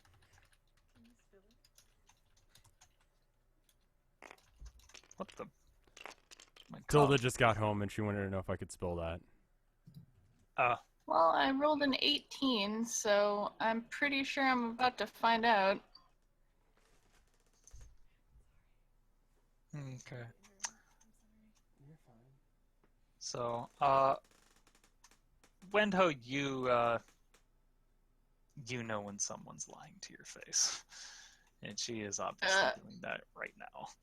Gerald, Hello! you detect a faint magical aura around the medallion. This is magic! I know, because I'm a wizard whose name is Gerald. She just kind What of is this smiles. sorcery? She just kind of smiles and nods. Of course. And I believe that will be all for tonight. Thank you all so much for coming. And I love magic! I bid you all adieu. Thank you so much. And there's a lot of clapping and discussion among the party goers as people begin to take their belongings and are ready to leave. Sherman passes you by once more, Brisket, and says, "Good show. That looks fairly well around you." That does, Thanks. Brisket. That. We should talk sometime. Feel free to come by whenever you're not free, and we'll chat some more. What was your name again? Sherman. Oh yeah, duh. He exists. Sorry, I That's- didn't realize who was talking. Of course, Sherman. I invited you, you fucking dog. Of course, sure. I'll see you later. Of course. All right. Caitlin gives a tiny little wave over to you, Brisket, as she leaves, and for the most part, everyone just kind of starts filing out. So, our party members looking to either head back to their respective establishments. Where do you guys live? Out of curiosity, do any of you have specific arrangements here in the city? I don't even know why the fuck I'm here, to be honest, so I guess I've got a hotel. Are you- Sorry, go ahead. No, I was gonna say, are you a traveler? Yeah, Rev? yeah. Oh, okay. Yeah, I left my force. The whole story with Keith, do I need to say it again? that happened, and then I left my hometown and haven't been back since. That's fair. That's fair. Okay. You know, it's fine if we just assume that you have accommodations. Okay. For those that live here in the city, you obviously have a home that you go back to, whether it's a small place that you pay rent on, or it's a establishment. I just didn't know if there was anyone that had a backstory that had to do with like communal living spaces, like if you just belong to a I don't know, the guild housing or something like that. So. Mhm. Just fine if we don't need to get into those details. Anyone? No, Nah. my character would Yeah. live inside the Yeah, city. Brisket's a and has- wanderer, so yeah. I imagine he has a couple of like little shanty dog houses in various alleys throughout the city that he can hit up. Alrighty. So the four of you take your leave of the Isk Manor after a night of excitement, shall we say, or at Mhm. least a bit of fun. A lot of colorful individuals. It feels odd though, as the four of you start to head back to your homes. The special medallion around your necks kind of starts to weigh on you. It starts to feel Did I- heavy. Fuck. Fuck Can I what? use detect magic on it? You may. I use detect magic on it. You discern that there is an aura of magic around this. And, let's see. I'm sorry, I might have to look something up real quick. No problem. Let's see.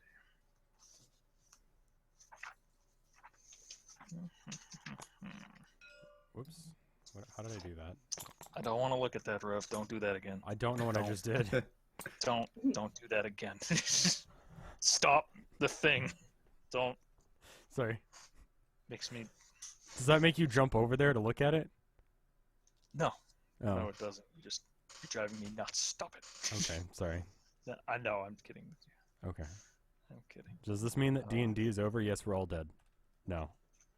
This is That was the end of the party. It was just a delightful little romp. We It didn't was a even great get to the little- part it of the was a party great where little we party. become ride or die without knowing each other for more than like 3 seconds. Ride or Die is pretty great. All right. I also just realized that I am actually missing a spell card. Oh, okay. I can get that for you. Yeah. Which spell card?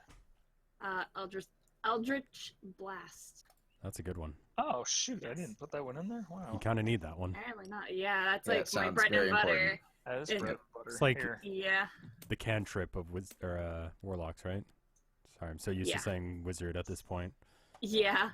I know. Here you go. You've been Are been you going aware wizard that crazy. I'm perhaps a wizard?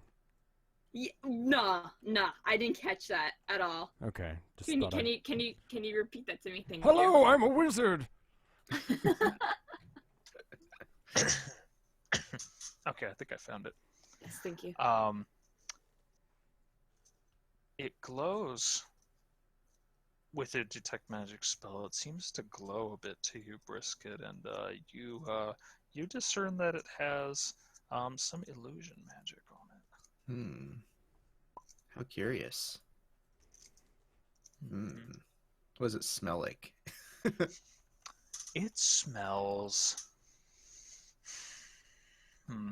spicy. Spicy. Yeah. What a Weird. spicy medallion. Said Trottle. Can I eat it? Not sure you'd want to, but yeah. So we're just gonna say as the party continues to walk home by themselves, it is at a certain point that you hear a voice that seems to be coming from that which is around your neck. And the voice speaks very clearly, directly into your thoughts. As loud as if someone was talking right next to you, but just filling your mind.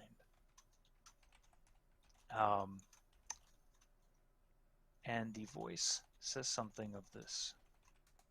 It says,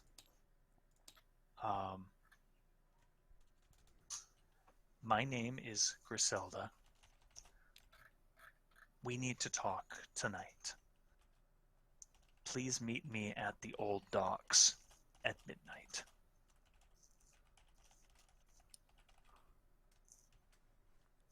Hello, my name is Gerald. I'm a wizard. The bum that's sitting on the corner looks up from his rat stew, and he gives you the oddest look, Gerald. I'm gonna need to figure out a better way to say that people give you odd looks, because I feel like this is gonna become a recurring. Oh, fucking definitely. Okay, I'm gonna come up with some very good ways of saying that. So, but each of you hears that in your mind, and if you wait for a moment after the message passes, it will say it again. My name is Griselda. I need to speak with you tonight. Please meet me at the old docks at midnight.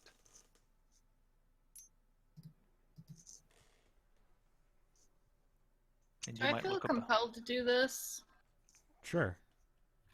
I mean, if a magical item's telling Gerald to do something, that is some magical shit. That means some magical quests are going on, and that's great for wizards. Yeah, but I want to know, like, if I feel like I have to do this, or if I feel like I have a free choice, but I'm curious.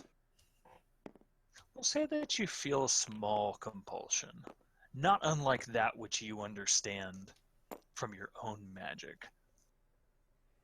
But you know it well enough to know its pull, and to know that it's not something that you feel absolutely has to happen. It just... The voice itself is not the same. Does not sound the same as what you heard earlier this evening. Okay, that's a little suspicious. I suppose I should clarify as I'm stating that it isn't as if it's a different voice from Griselda's as you've heard throughout the evening. It's more that her tone is different. Sounds less guarded. Sounds more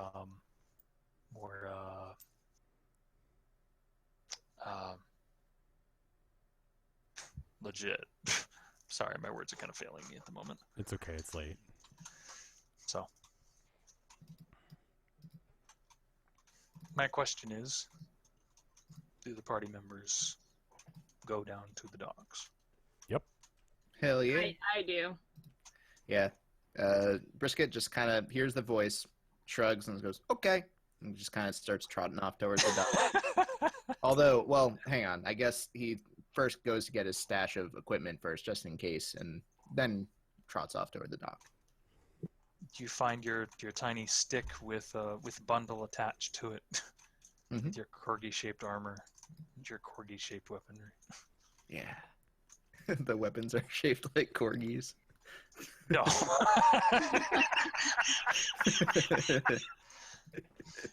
Is that a longsword? His corgi sword. Those little feet are edged. Although the hand axe, I guess, could be like, you have the hilt of it, and then the actual blade is dog shaped. Mm-hmm. That'd be cool. Okay, I dig it. Yeah. Excuse me. All right. So it's at this point I probably want to ask, do we want to stop here and continue on next time? Or do you feel that we want to keep going? As it stands right now, it is 10:30. I could do a little. I'm kind of on the fence. Like, I'm pretty exhausted, but how long is the next scene? We've been going for 3 hours at this point. It does not need to be terribly long. I would say that if that the next scene could probably be anywhere between 30, 40 minutes if we do it. Yeah, I'll do either or. Do you need a break first, or? No, I'm good. Yeah, because I don't need to be up early or anything tomorrow, so I could keep going. I'm just I tired. might want just a few minutes to go say hi to my wife. She Okay. came home same. and gave me a back rub without even getting a hug. So Oh. I know. Yeah. Why don't we take a very quick 5-minute break? Okay. Okay. And if we're still fine with it, we'll go on. The next scene is not very long. In fact, I do not have a map for that scene, but That's fine. we'll go through that, and then we'll definitely be in a good place for the next session after that. So Okay. Okay. That 5 sounds minutes. good. I'm not All going to right. mute it on OBS, so mute your mics Okay. on your own end, and that way you can talk to them when you get back. Okay. Sounds good. All right. I'm going to stretch. Okay. Same.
Hello, I'm back.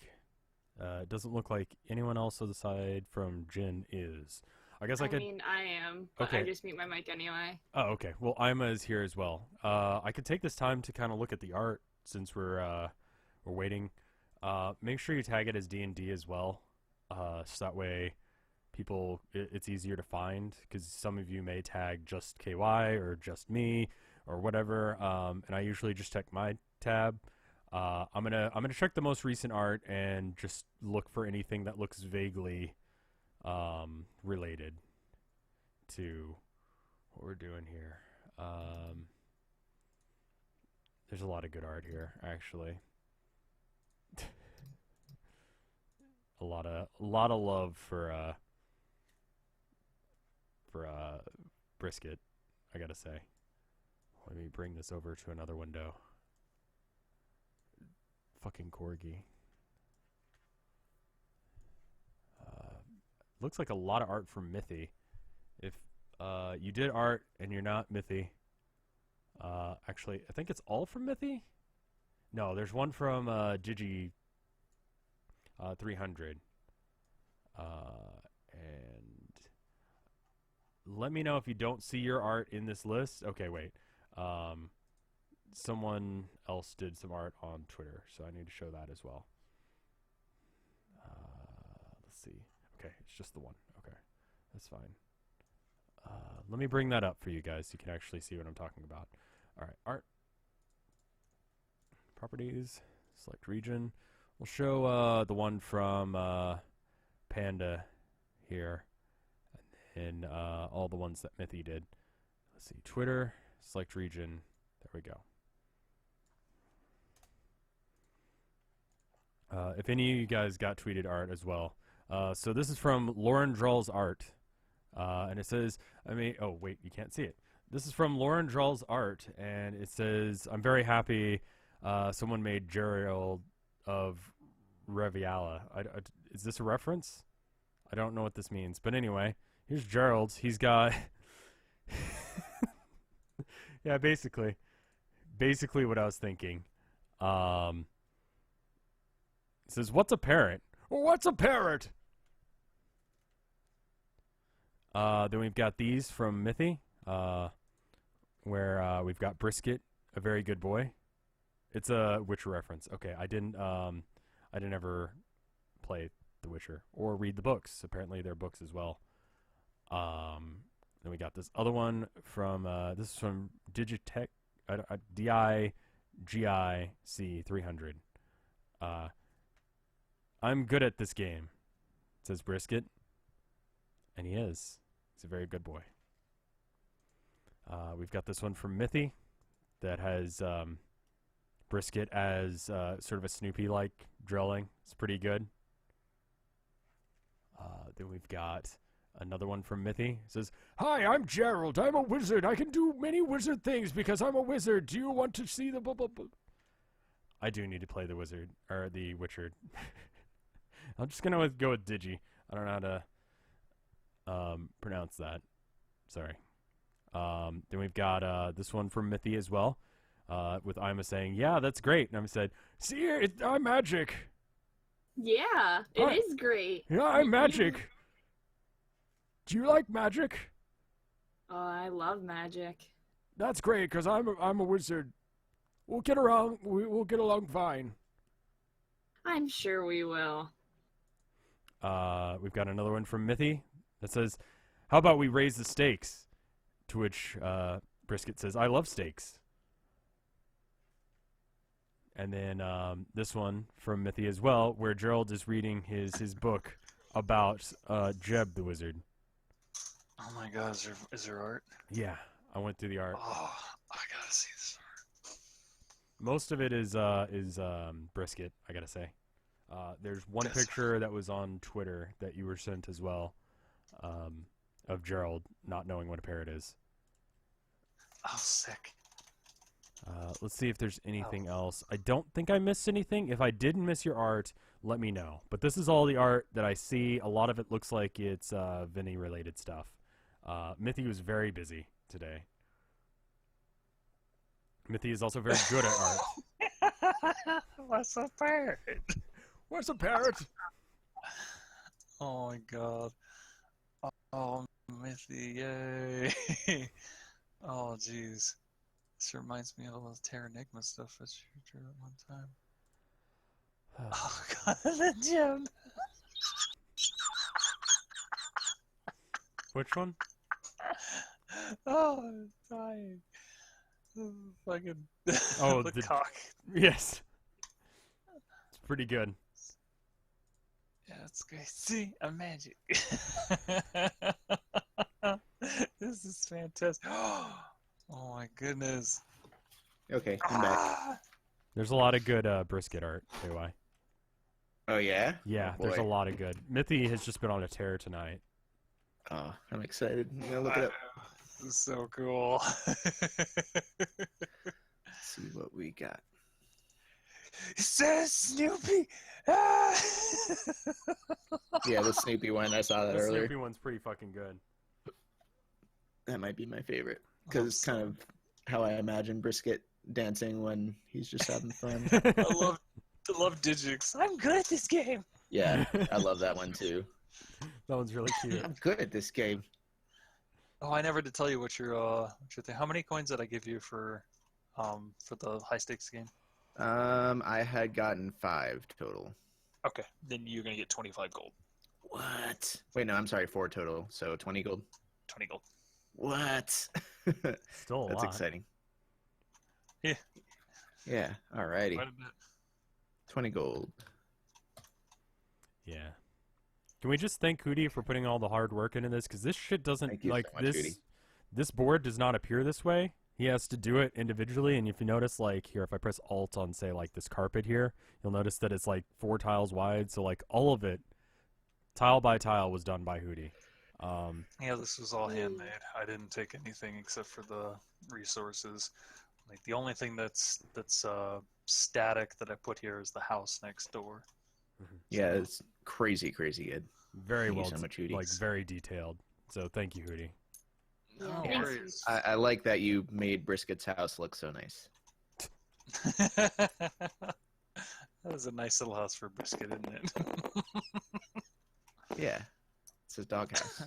That's the doghouse. Oh, Yeah, Hootie's a good DM. I was saying this earlier. Hootie's a really good DM. He puts up with their bullshit, which is one of the main things he has to do. even the hard part. Come on. And well, yeah, but okay. But also comes up with good stories and does the voice acting for everything. He could totally. If you've ever had a bad DM, you can respect Hootie a lot more. And just trust me, if you haven't, that Hootie's good at what he does. Really good. I've had some bad DMs myself. The Those are ones always that the just one. want to be like combat heavy and they just want to murder you. Like this amulet would have fucking murdered us with some of the DMs I had. Like straight oh my up. God, Jethro, that art, holy shit. It's so good. I'll check art again before Thank you, everybody. we leave as well. Oh, I was gonna check. There's one art that I didn't check earlier today that I want to show you guys because it's good. Oh, hey, there's another art that I missed. I don't know how. So I'm glad I went back to check, and it's of Hootie and all of us. It's tagged as it's by Mithy as well. It is tagged as you as well, Hoots. I'll put it up on screen if you just want to watch stream as well.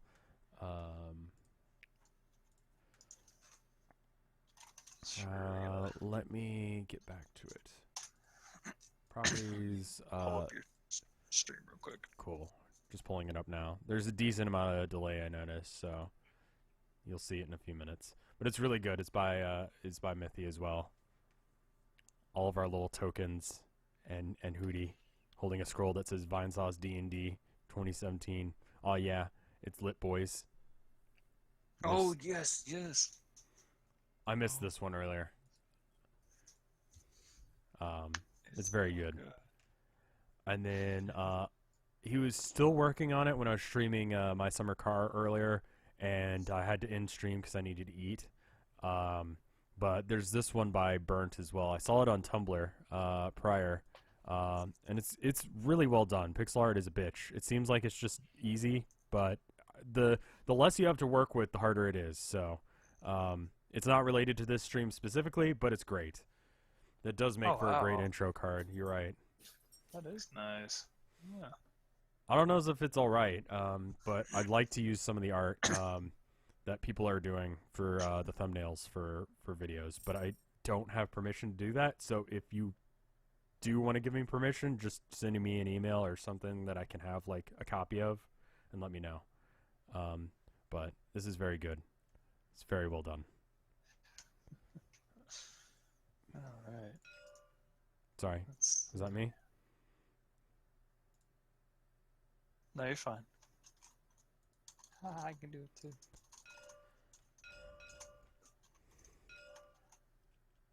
Yeah, it's very good I dipping. didn't even mean to do that. Yeah, it just happens when you hit tab. Man, I was alt tabbing it, like I tabbed it. Yeah, the alt tab for whatever reason does that. Ah, Just points at something.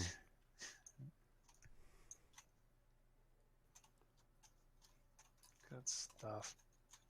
Alright, let's see. But very good art by everyone. Too much white. Yeah, I probably should have fancied this up a bit, but I kind of just went with like the first thing I found, and then put Vinesauce 5th edition on it. So I should probably like make this fancier. I don't know how. I'll work on it a little bit harder next week. I spent like probably about 2 or 3 hours just in CS:GO playing like competitive matches with people as Gerald, and just first match they hated me. They were like, "Give it up, you'll never get a good voice acting career." Second group all wanted to friend me, and they were like, "Gerald, I love you." I was like, "Gerald knows they're going banana."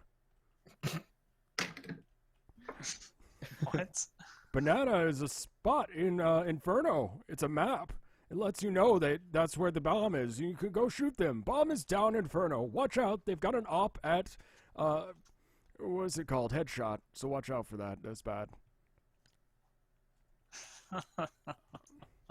Because I hadn't really gotten a chance to practice it in front of anyone. I wasn't sure what it was going to sound like in front of a group. So. No, it's really good. Well, thank you. You have a really good voice for a corgi, by the way. I think several people in chat have said that. Aw, thanks. It's like perfect. I am super enthused by all of these characters. Like I very much enjoyed all of the previous party from the game 4 years ago, but this. God, was it 4 years ago? Yeah. So I went Yeah. to Roll20, and when I was looking up assets because I'm using it for a Curse of Strahd game, I looked at the assets. I was like, these were uploaded in like March of 2013. Oh my god. God damn. Yeah, Holy shit. that means that someone that had just started high school, Come on. just finished high school at the time that we got back to this. Graduated with a degree from college. Jesus. Yes, seriously. Has Yeah, been it's a while. wild. It's pretty nuts. It was a very different situation. I'm really loving everyone's characters, especially this time around. Is good. It's good. Is good. It's good. Is good.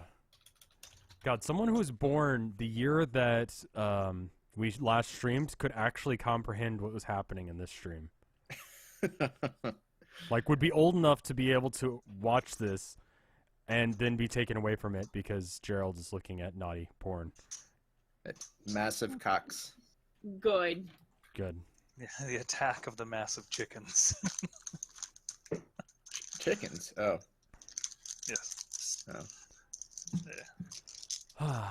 But yeah, you did. This map does look good. Oh, yeah. Looks great. I'm glad. There's Oh, like a so little where the kitchen fuck did area my that I token can't even get to. That's really well done. Tokens going back on my house. Yeah, that was kind of I'm not sure if this is a forge or a kitchen area, but whatever, we'll just kind of leave it.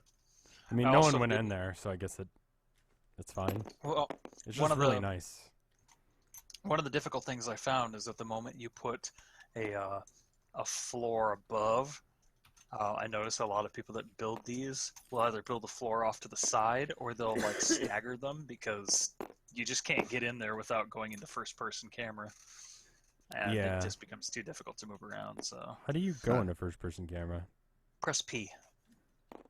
Press P and then use WASD and your right Oh. click to. What? Oh. Yes. So now you can actually you can get super close to the models now. Oh and my god. Okay. Yo. Crazy. That you can actually changes see more of the everything. detail that I put there. Yes, I'm gonna That kind of changes float so around. much. Why?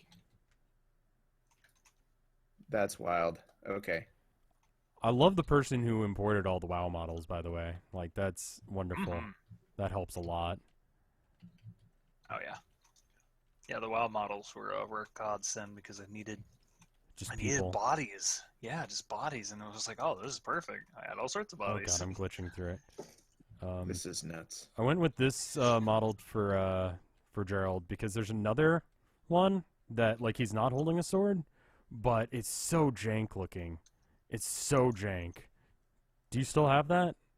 I might. Let me see if I can pop it real quick. Okay, if you mind popping it like kind of I don't know, wherever. I'll zoom to it. Just kind of pop inside the. Okay, there it is. Ooh. Loading. There they are. Yeah. So Whoa, there's top-down mode too. Holy shit. Yeah, it's a top down. yeah, his face is he's not the best. And I know like we wouldn't be down this close, but like just even from a distance it looks a little bit jacked. Man, I love tabletop sim. Like, It's what a such a fucking good glorious game. piece of It's software. so good. I'm Mhm. so glad someone made this. It's just so well Yeah. done. Let me show you something real quick too. Like Yeah. you can't see it because it's all hidden away, but this is what my setup looks like over here. That's pretty I got all nice. I Oh got all wow. sorts of stuff. And you got all the different little like models and stuff for everything. Mhm. Plus all combat sheets and everything like that, and all of the spell cards. So Super cool. yeah. All right. We got everybody back? I'm pretty sure we do, but Yeah. I don't I hope know. so. Is Jin here? I think Jen's here. I'm here. Okay. Okay. Okay. Cool. Yeah. So I'm I was gonna say draw we should this. get rolling. Let's draw this again, and yeah, let's get rolling. Okay, so all of our players have heard the mysterious voice of Griselda in their minds, and they are headed to the docks. And we will just simply go ahead and pass the time real quick because the party ended probably around 10 o'clock in the evening. So you making your way and all that, you all have plenty of time to reach the docks area, which totally kind of want to mess up a map or something at this point, but it's probably not worth it.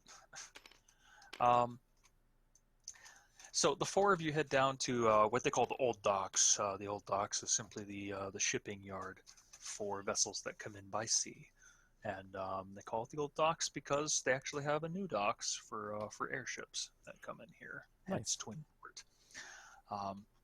So as you make your way there, you pass by the nightlife, drunken sailors having brawls outside of taverns, you know, folks taking winches home for the evenings, the city guard arresting someone for lasciviousness out on the streets. The telltale signs of technological marvels to come with heated glass globes that are used to light the pathway along to the docks. So we're going to say that the four of you converge right about where an old warehouse is, and you at the risk of sounding slightly campy, we're just gonna have it be that all four of you just sort of round different corners at that moment, and you all find the four of yourselves standing there, each of you bearing one of these medallions. Oh. I Hey, see, it's you guys from the party. Hello, it's me, Gerald, from the party. Yeah, Gerald. Oh, not Gerald, again. hi. Hello. Oh, it's the Oh, wizard. Hi, I'm Brisket. Oh, hello, I'm a it's the corgi. dog. Hello. Oh no. Hi, Gerald. What's up, homie? Gerald. Hello. Let's get Hi. out of here. Hello. I'm Brisket. I'm a corgi. I noticed. I'm a Let's go. wizard. My name's Gerald. Gerald. You're a Gerald, I'm corgi. Brisket. I'm a corgi. Hello, Brisket. I'm Gerald. As Gerald. it's time to escape, Hello. we must. I don't know who escape you to the are. side Who are quickly. you? Who are See a you? form pop out of a doorway. It Your screen's still up, Brett. looks to be Griselda. Who went you? What are you four doing? Get in here. Okay. You need to take off We the step BRB screen, Colin. Yeah, I put up the it says Vinesauce 5th edition, but like we don't have anything to look at here aside from the old scene, so it's just I don't know. You can go into first person mode. Just look at one of the fireplaces. Okay, that's smart. Oh, there you Yeah, go. dude. It's a little Good bit idea. better.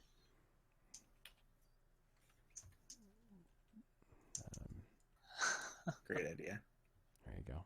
Gerald and Brisket partners in crime. I think that they could start their own Oh god. company. Yeah. Can you move some of these guys that are in front of the fireplace? One Oh, closest sure, to which you. one? The one near the bards. So I can just kind of Oh yes. park myself in front of that. Maybe move the character tokens nearby. Sorry. I'll do that while you're There we go. okay. You should have plenty of room now. Okay, thank you. Mm-hmm.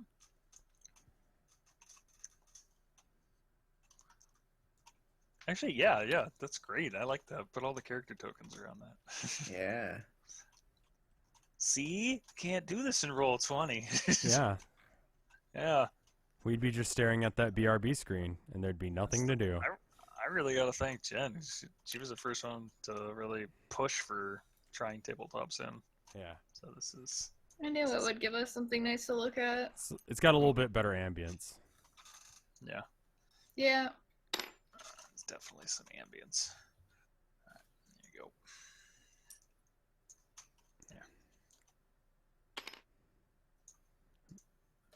I mean, everyone can just move their thing, and then you can go on with the story if you need to. Hoots.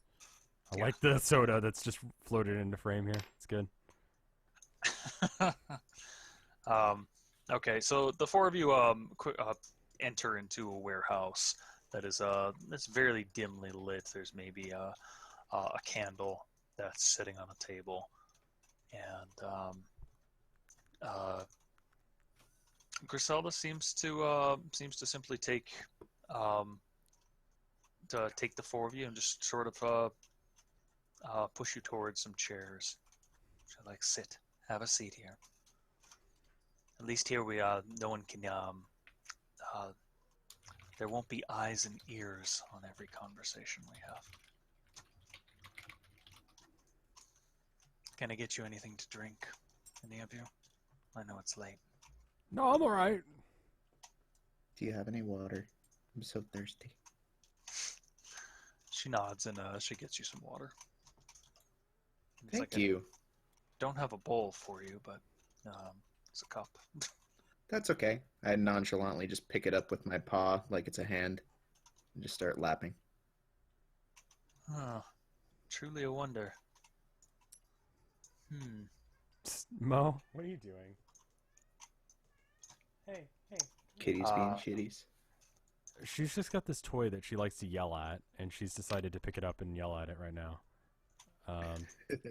She nods as well to Azana and to Windhoe. Oh my god. What? I got What'd it. you do? I don't even. Okay. I don't know. That's a crew, if I've ever seen one. For sure. That is a crew. Yeah. Yeah. I like it. Here. I know just the thing that we can use for this as well. Yeah. Oh no, this'll do. No fun allowed. There we go. See, there we are. Yeah. Good. So This will be good. the thumbnail right here. Yes, that'll be the thumbnail. Okay. No fun allowed. All right. Okay. Griselda has a seat as well, and she sits to face the four of you, and she says, "I know it is late, and I know that that this does not make much sense to you as it stands, but I'd like for you to hear me out." Says, "I have been looking for individuals that might be able to assist me in some matters. As you know, my husband is recently deceased.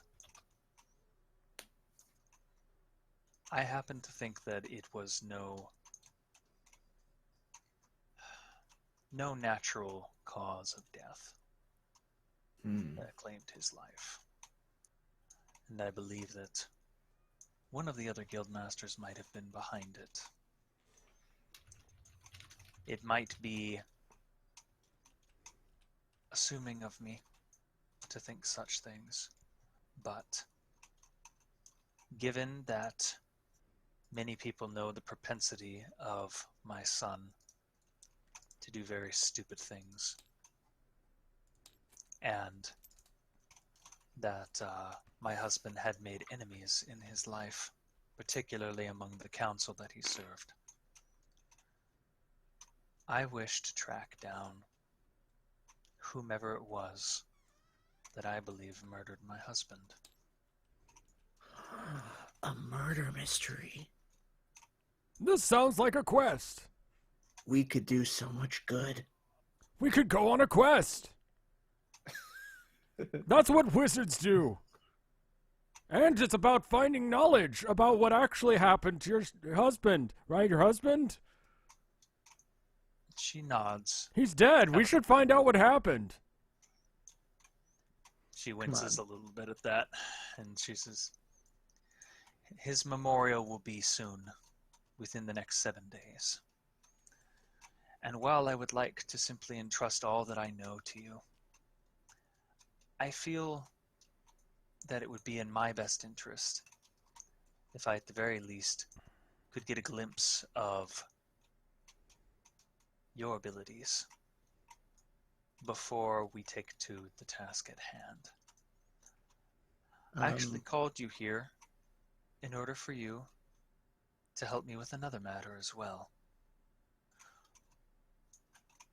We are in need of a very special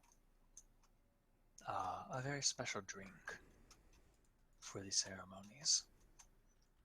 It is something that that my husband talked about quite a bit in his life, and I feel it is only the right thing for me to ensure that he would have it at his day. Plus, it would show up all of the sniveling little folk at the top. She mutters, said all of the guild masters that seem to care for nothing more than the parties they throw and the frivolities of it all. I would like for you four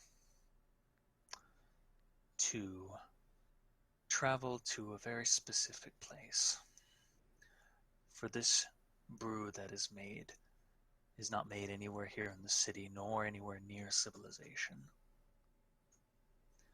However, I'm told that the journey might be perilous, and I'm told that it might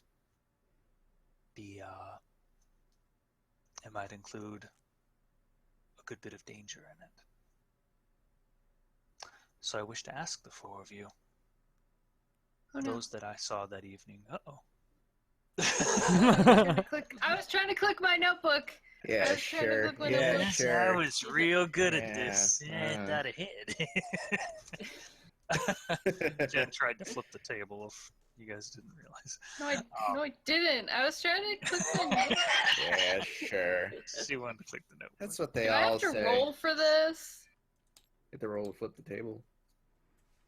No, That do I means have to it's roll, locked. like, persuasion? Jen rolls a natural 20. She flips the table successfully. Do it. I'm not trying to flip the table. I'm trying to get you to believe me that I wasn't trying to flip the table. Okay. You'll have to roll a lot more than 20 for that, Jen. 20's as high as it goes, though, KY. Exactly. So, she says, I implore the four of you. I have yet to know exactly who you are and how strong you might be. But tonight I saw something in you, a glimmer of the extraordinary. Whether it was in your enthusiasm, she turns to Brisket, or in your stubbornness, she nods, turning to Gerald, Hello. or in your quick wit, she turns to Wendo, Thank you. or in your She wasn't talking to you. Okay. or in your duty to service. She looks to Alice. Colin fades into the background.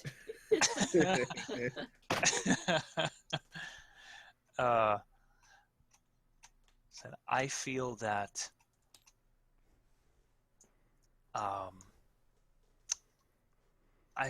it is the right thing, and indeed the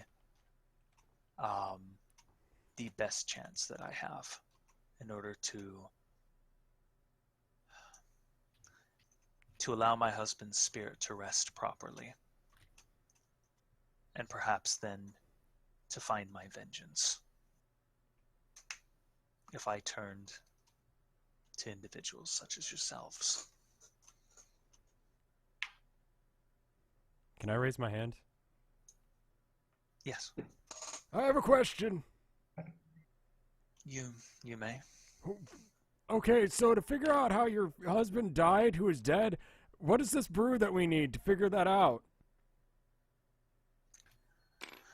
The brew itself is said to be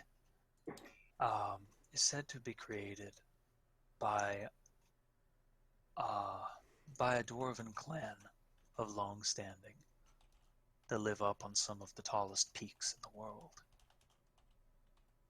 It is known for not only its incredible strength, but also in its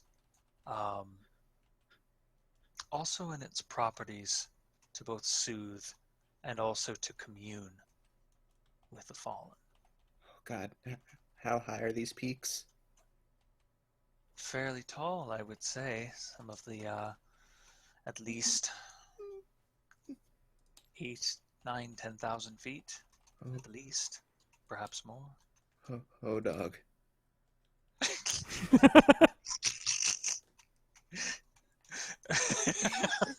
Sorry, could not. I will say you would not travel alone. I do have a close confidant that has, at the very least, she knows the way that would take you there.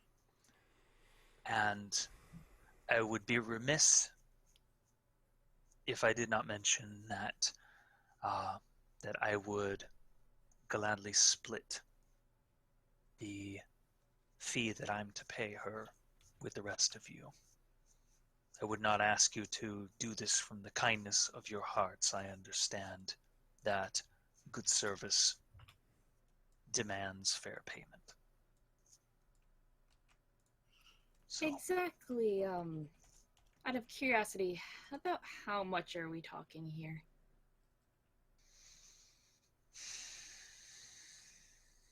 she thinks for a moment. She says,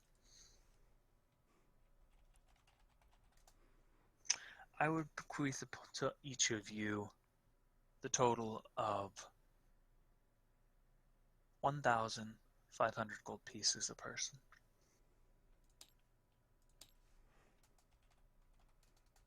Oh my gosh. That is so many. You can buy a lot of kibble with that. I sure could. I don't eat kibble though. Or a big juicy bone. Yeah, let's do it. Guys, we should do this. Do I get to Sounds keep great. the amulet? I don't care what you do with the amulet. Sweet! Alright then. I fucking love Gerald's mannerisms. They're so good.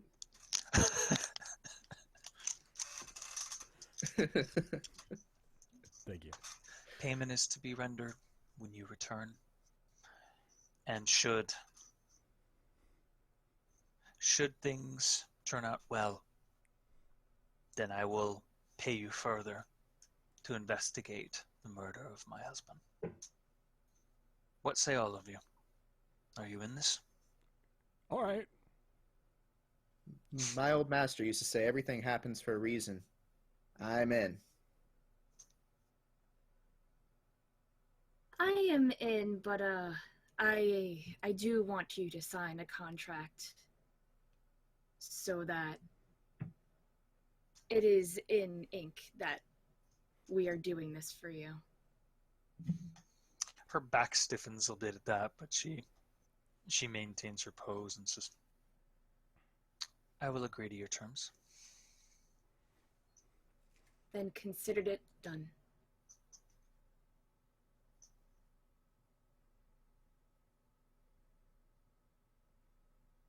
And you, Wendell?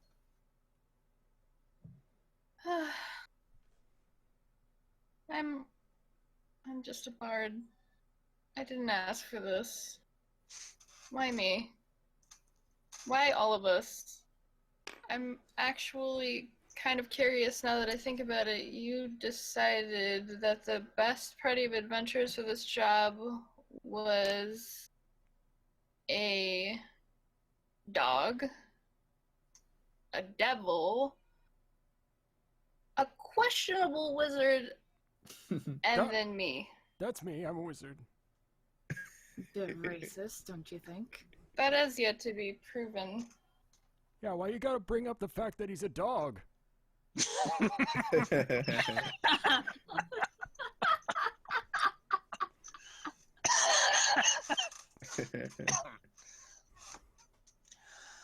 Because I know what's going to end up happening. I'm going to end up carrying that thing. Because he's not big enough to be a steed, and his tiny little legs aren't going to be able to carry him up the side of a mountain.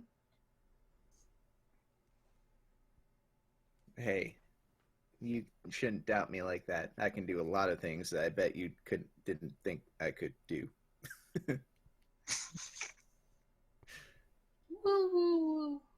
Okay. I'm in, but Yeah. I have one more stipulation. Name it. Where Caitlin at? I need to talk to her about some stuff. She froze her brow. Caitlin? Caitlin, please? Yes. What do you need to speak to her about? Side quest. Don't worry about it. Side quest.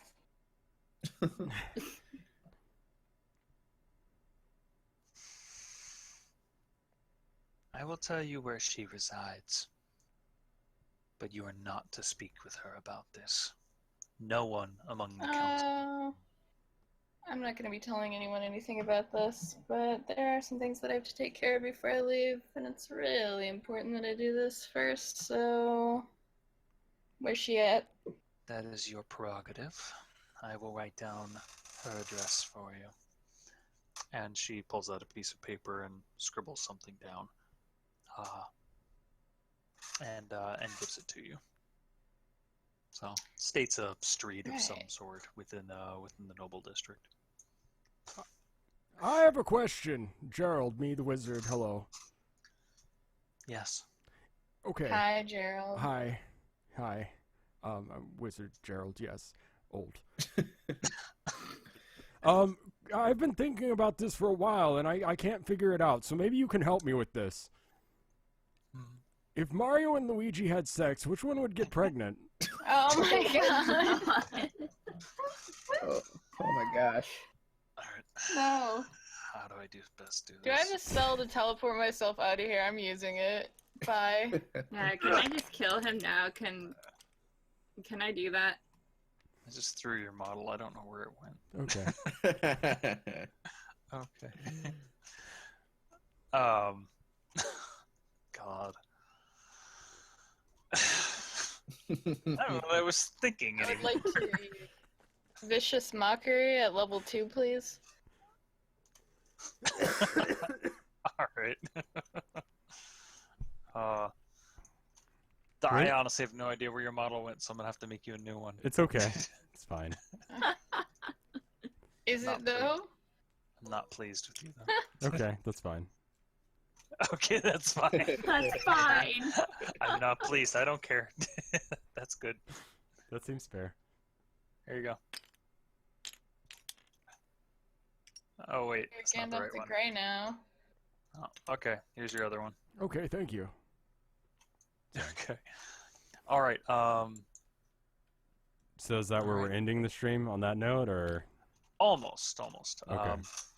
So she stands up and she says, "I want you to hang on to those medallions, and I want you to head to the new port, the new docks, tomorrow morning at 10 o'clock. You are to board the airship, the Wager, and you were to look for... Can't get a dinghy right. Sorry. Look for Captain Alana Jedek. I've known Alana since I was a young girl.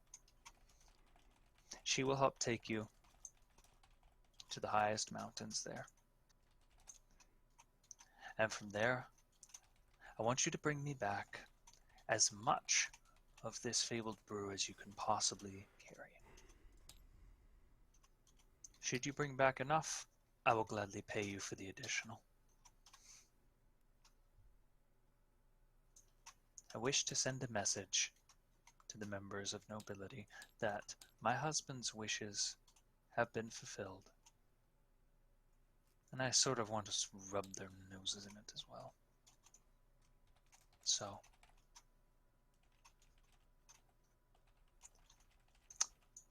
10 o'clock tomorrow. She'll know you by the medallions you carry. Is there anything else we need to bring with us? I would pack for cold weather. I hear it can be quite chilly up there. Done. No. You not like the cold, or? I don't like the cold. Ah, Nobody likes the cold. Come on. I don't mind the cold. You're lying. No, I don't. I really don't. I've got a lot of fur. You're a small dog. You don't generate a lot of heat. Roll for Yeah, lying. but I You're have lying. fur. You don't get it. I have fur. You see my fur. Listen, This is true. look at General. This is gonna be you carrying that brew. You see that? Is this brew gonna hurt people, miss? of course not. It's not meant to. It's not meant to hurt anyone. No. Hmm. God, troll. What? What happens if we drink it? I'm told that enough drinks from it will arouse memories long gone. And if it means that I might see him once more, even for just a brief moment, it should be all worth it. You do realize that this brew is probably gonna kill you, right? I don't know what you mean by that. You know that brief moment you were just talking about? What if it's a brief forever moment? What if you die like your husband? Yeah. Jeez. Hey, we need to have some tact. This woman's clearly grieving. Right, about her dead husband. Is she Yeah. though? I just make glances at the party. I know what it's like to lose a loved one, and sometimes you just gotta be a little bit more good to each other. That's right. I lost a friend. His name was Keith. Let me tell you a story. Oh. No. At that, I believe I've heard enough. Okay, bye. I'll tell you later. When we come back with that, whatever, what are we getting again? Brew. From the dwarves, right. I met a dwarf today. He liked brew. He was drunk. Do you know him? Okay, bye. She doesn't even answer you. All right. So, this is probably the best place for us to stop. Next time we reconvene, we will do a little bit of what Jen would like to do for her side quest, and then we will continue on with our story, which I will hopefully at that point have a wonderful looking scene that I nearly had ready for tonight, but I did not manage it. So It's okay. in any case, so I so much of that I wanted to have written out and done. I can't even tell you how many scraps of paper I have that are sitting in my sack here that I've been doodling on at work and trying to make sense of. And of course, the entire time today, I left work early and came home. As I was telling my wife, I said, my hope was to get home and do 2 hours worth of work and then be like, oh, great, I'm going to throw a little laundry in. I'm going to get dinner ready so she doesn't have to worry about it when she gets home and have everything. And then, of course, it was 6:40, and I was going, I don't have anything done. Oh. It's all is finished. And obviously, I'm a perfectionist, so I really wanted to finish like everything in here. But shit, it takes a while to make this. So I'd imagine it's a little fiddly. Yeah. it's interesting. Getting everything in place, locking it, and whatnot is fun, but it's also really time consuming. So I got some better ideas for what I can do for the future sessions. But Speaking of, which someone asked, when is the next one going to be? that's a good question. So let me ask you guys this, since I actually don't think I've asked you at all, and even in the Discord. Would you guys want to make this a bi-weekly game? If that's too long, we could try for weekly. I probably won't have as many really nice looking maps like this, but we can try for that. Yeah, I would say I'd certainly say bi-weekly, because Bi-weekly. yeah, depending bi-weekly. on how many Okay. sessions you think it'll take to complete, I think it'd be better to take a little bit of extra time between each session to get set pieces and however much work you can put into it without burning yourself out. Okay. And that gives us enough time to rejuvenate. So at my I get that. I want to do it every week just because I want to keep the train going. I always worry that if we stop, right, yeah, then it's gonna stop forever, and that always freaks me out. But you know what? I think there's gonna be enough people in chat bugging us about it that it'll be fine. So okay. Yeah. I'm seeing some other folks saying bi-weekly is probably a good idea too. I'll put it to you this way. When I first mapped out all of my sessions, I looked at it and I said, this could be anywhere between 4 to 6. 4 if my Okay. players are incredibly fast and we've literally blitzed through things, which I said that's probably not going to happen. At the current moment, I'm looking a little more at like 6 to 7. okay. So we're thinking if we do bi-weekly, it'll probably be about 3 months. 3-4 months. I think that's a decent amount of time, and we'll definitely be able to explore getting the characters to another certain level, and also to explore the various areas I have. I've got probably, I don't know. When I did my notes at the time, I had instances all the way from A through L. So what's that, like 12? 12 instances plus additional side areas plus additional stuff that comes up, like the bardic song or other things like that. So Right. we'll be able to spend a lot of time on it. So. Does anyone feel that 3 to 4 months is too long to spend on one project, or how do you guys feel? It's like I said, it's worrisome because of the time between sessions, but like realistically, like if we want good looking sets and we want Hootie to not kill himself from stress, bi-weekly might be a better idea, and it gives a little bit more hype time, I guess. I mean, I'm even fine with, because this building in the beginning was really amazing. It's very well done. But at the same time, I'm okay with like a more minimal set, because even just a modicum of effort towards making a small environment is leagues better than Roll20. Yeah. So like if Hootie can make minimal but descriptive environments in tabletop sim, weekly would probably push it along a bit better. But if Hootie feels that 2 weeks, if 2 weeks is better for Hootie's sanity, then that's what I would prefer. So I think 2 weeks is going to be fine. I like the idea of not having something that I need to be focused on for every single week, basically. Right. It's nice to have true. that downtime week. I think we should do that then. Yeah, if you get let's do ahead, or if bi-weekly. you want to do something else, or like you somehow finish it all, I don't think that's the way it's going to go. But just because this is a lot of work, because you were working on this one for a couple of weeks, yeah? I don't know about a couple of weeks, but this has been.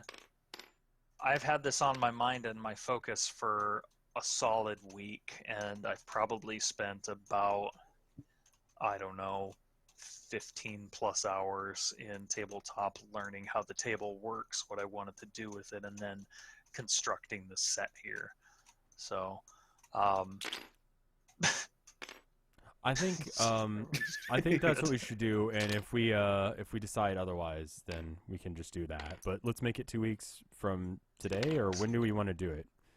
Let's Yeah. do 2 weeks from today. We'll do Yeah. it on a Wednesday. It sounds like Wednesday is still going to work out. Okay. We'll probably start a little earlier next time. It'll mean that we can go a little later if we're able to. Would you like to see a sneak peek of the next scene? Oh, I already left tabletop sim, but you guys can look at it. I mean, I'll have it up on my screen if you wanna. Sure. Sure. Yeah. I'll show you the sneak peek of the next scene. So it wasn't the docs that we were talking about. Hopefully this will load correctly. I don't know if it will. We'll see. It might be good to move the character tokens out of the way before. Oh God. It's taking its time, but it's looking good so far. I'm waiting for it delay to catch up. That is a big ship. That is a big ship. I think it didn't load some of the floors on my end. Oh, I remember seeing you. Those send floors pictures are of actually this being kind of put thing. in right now. Ah, okay. What you're seeing is a model that was created in a different map. And unfortunately in tabletop, there is no good way that I have found to bind something together in order to take it all with me. Oh. I've had to take it piecemeal. So this is my attempt at doing that. By the way, if anyone is a really good tabletop sim creator, fucking email me, please. I could use some help. Yep. Your email is on But, the contact page on vinesauce.com. Yes. But in any case, that's a sneak peek at at a ship that we'll use eventually. Looks good. Yeah, super cool. Yeah.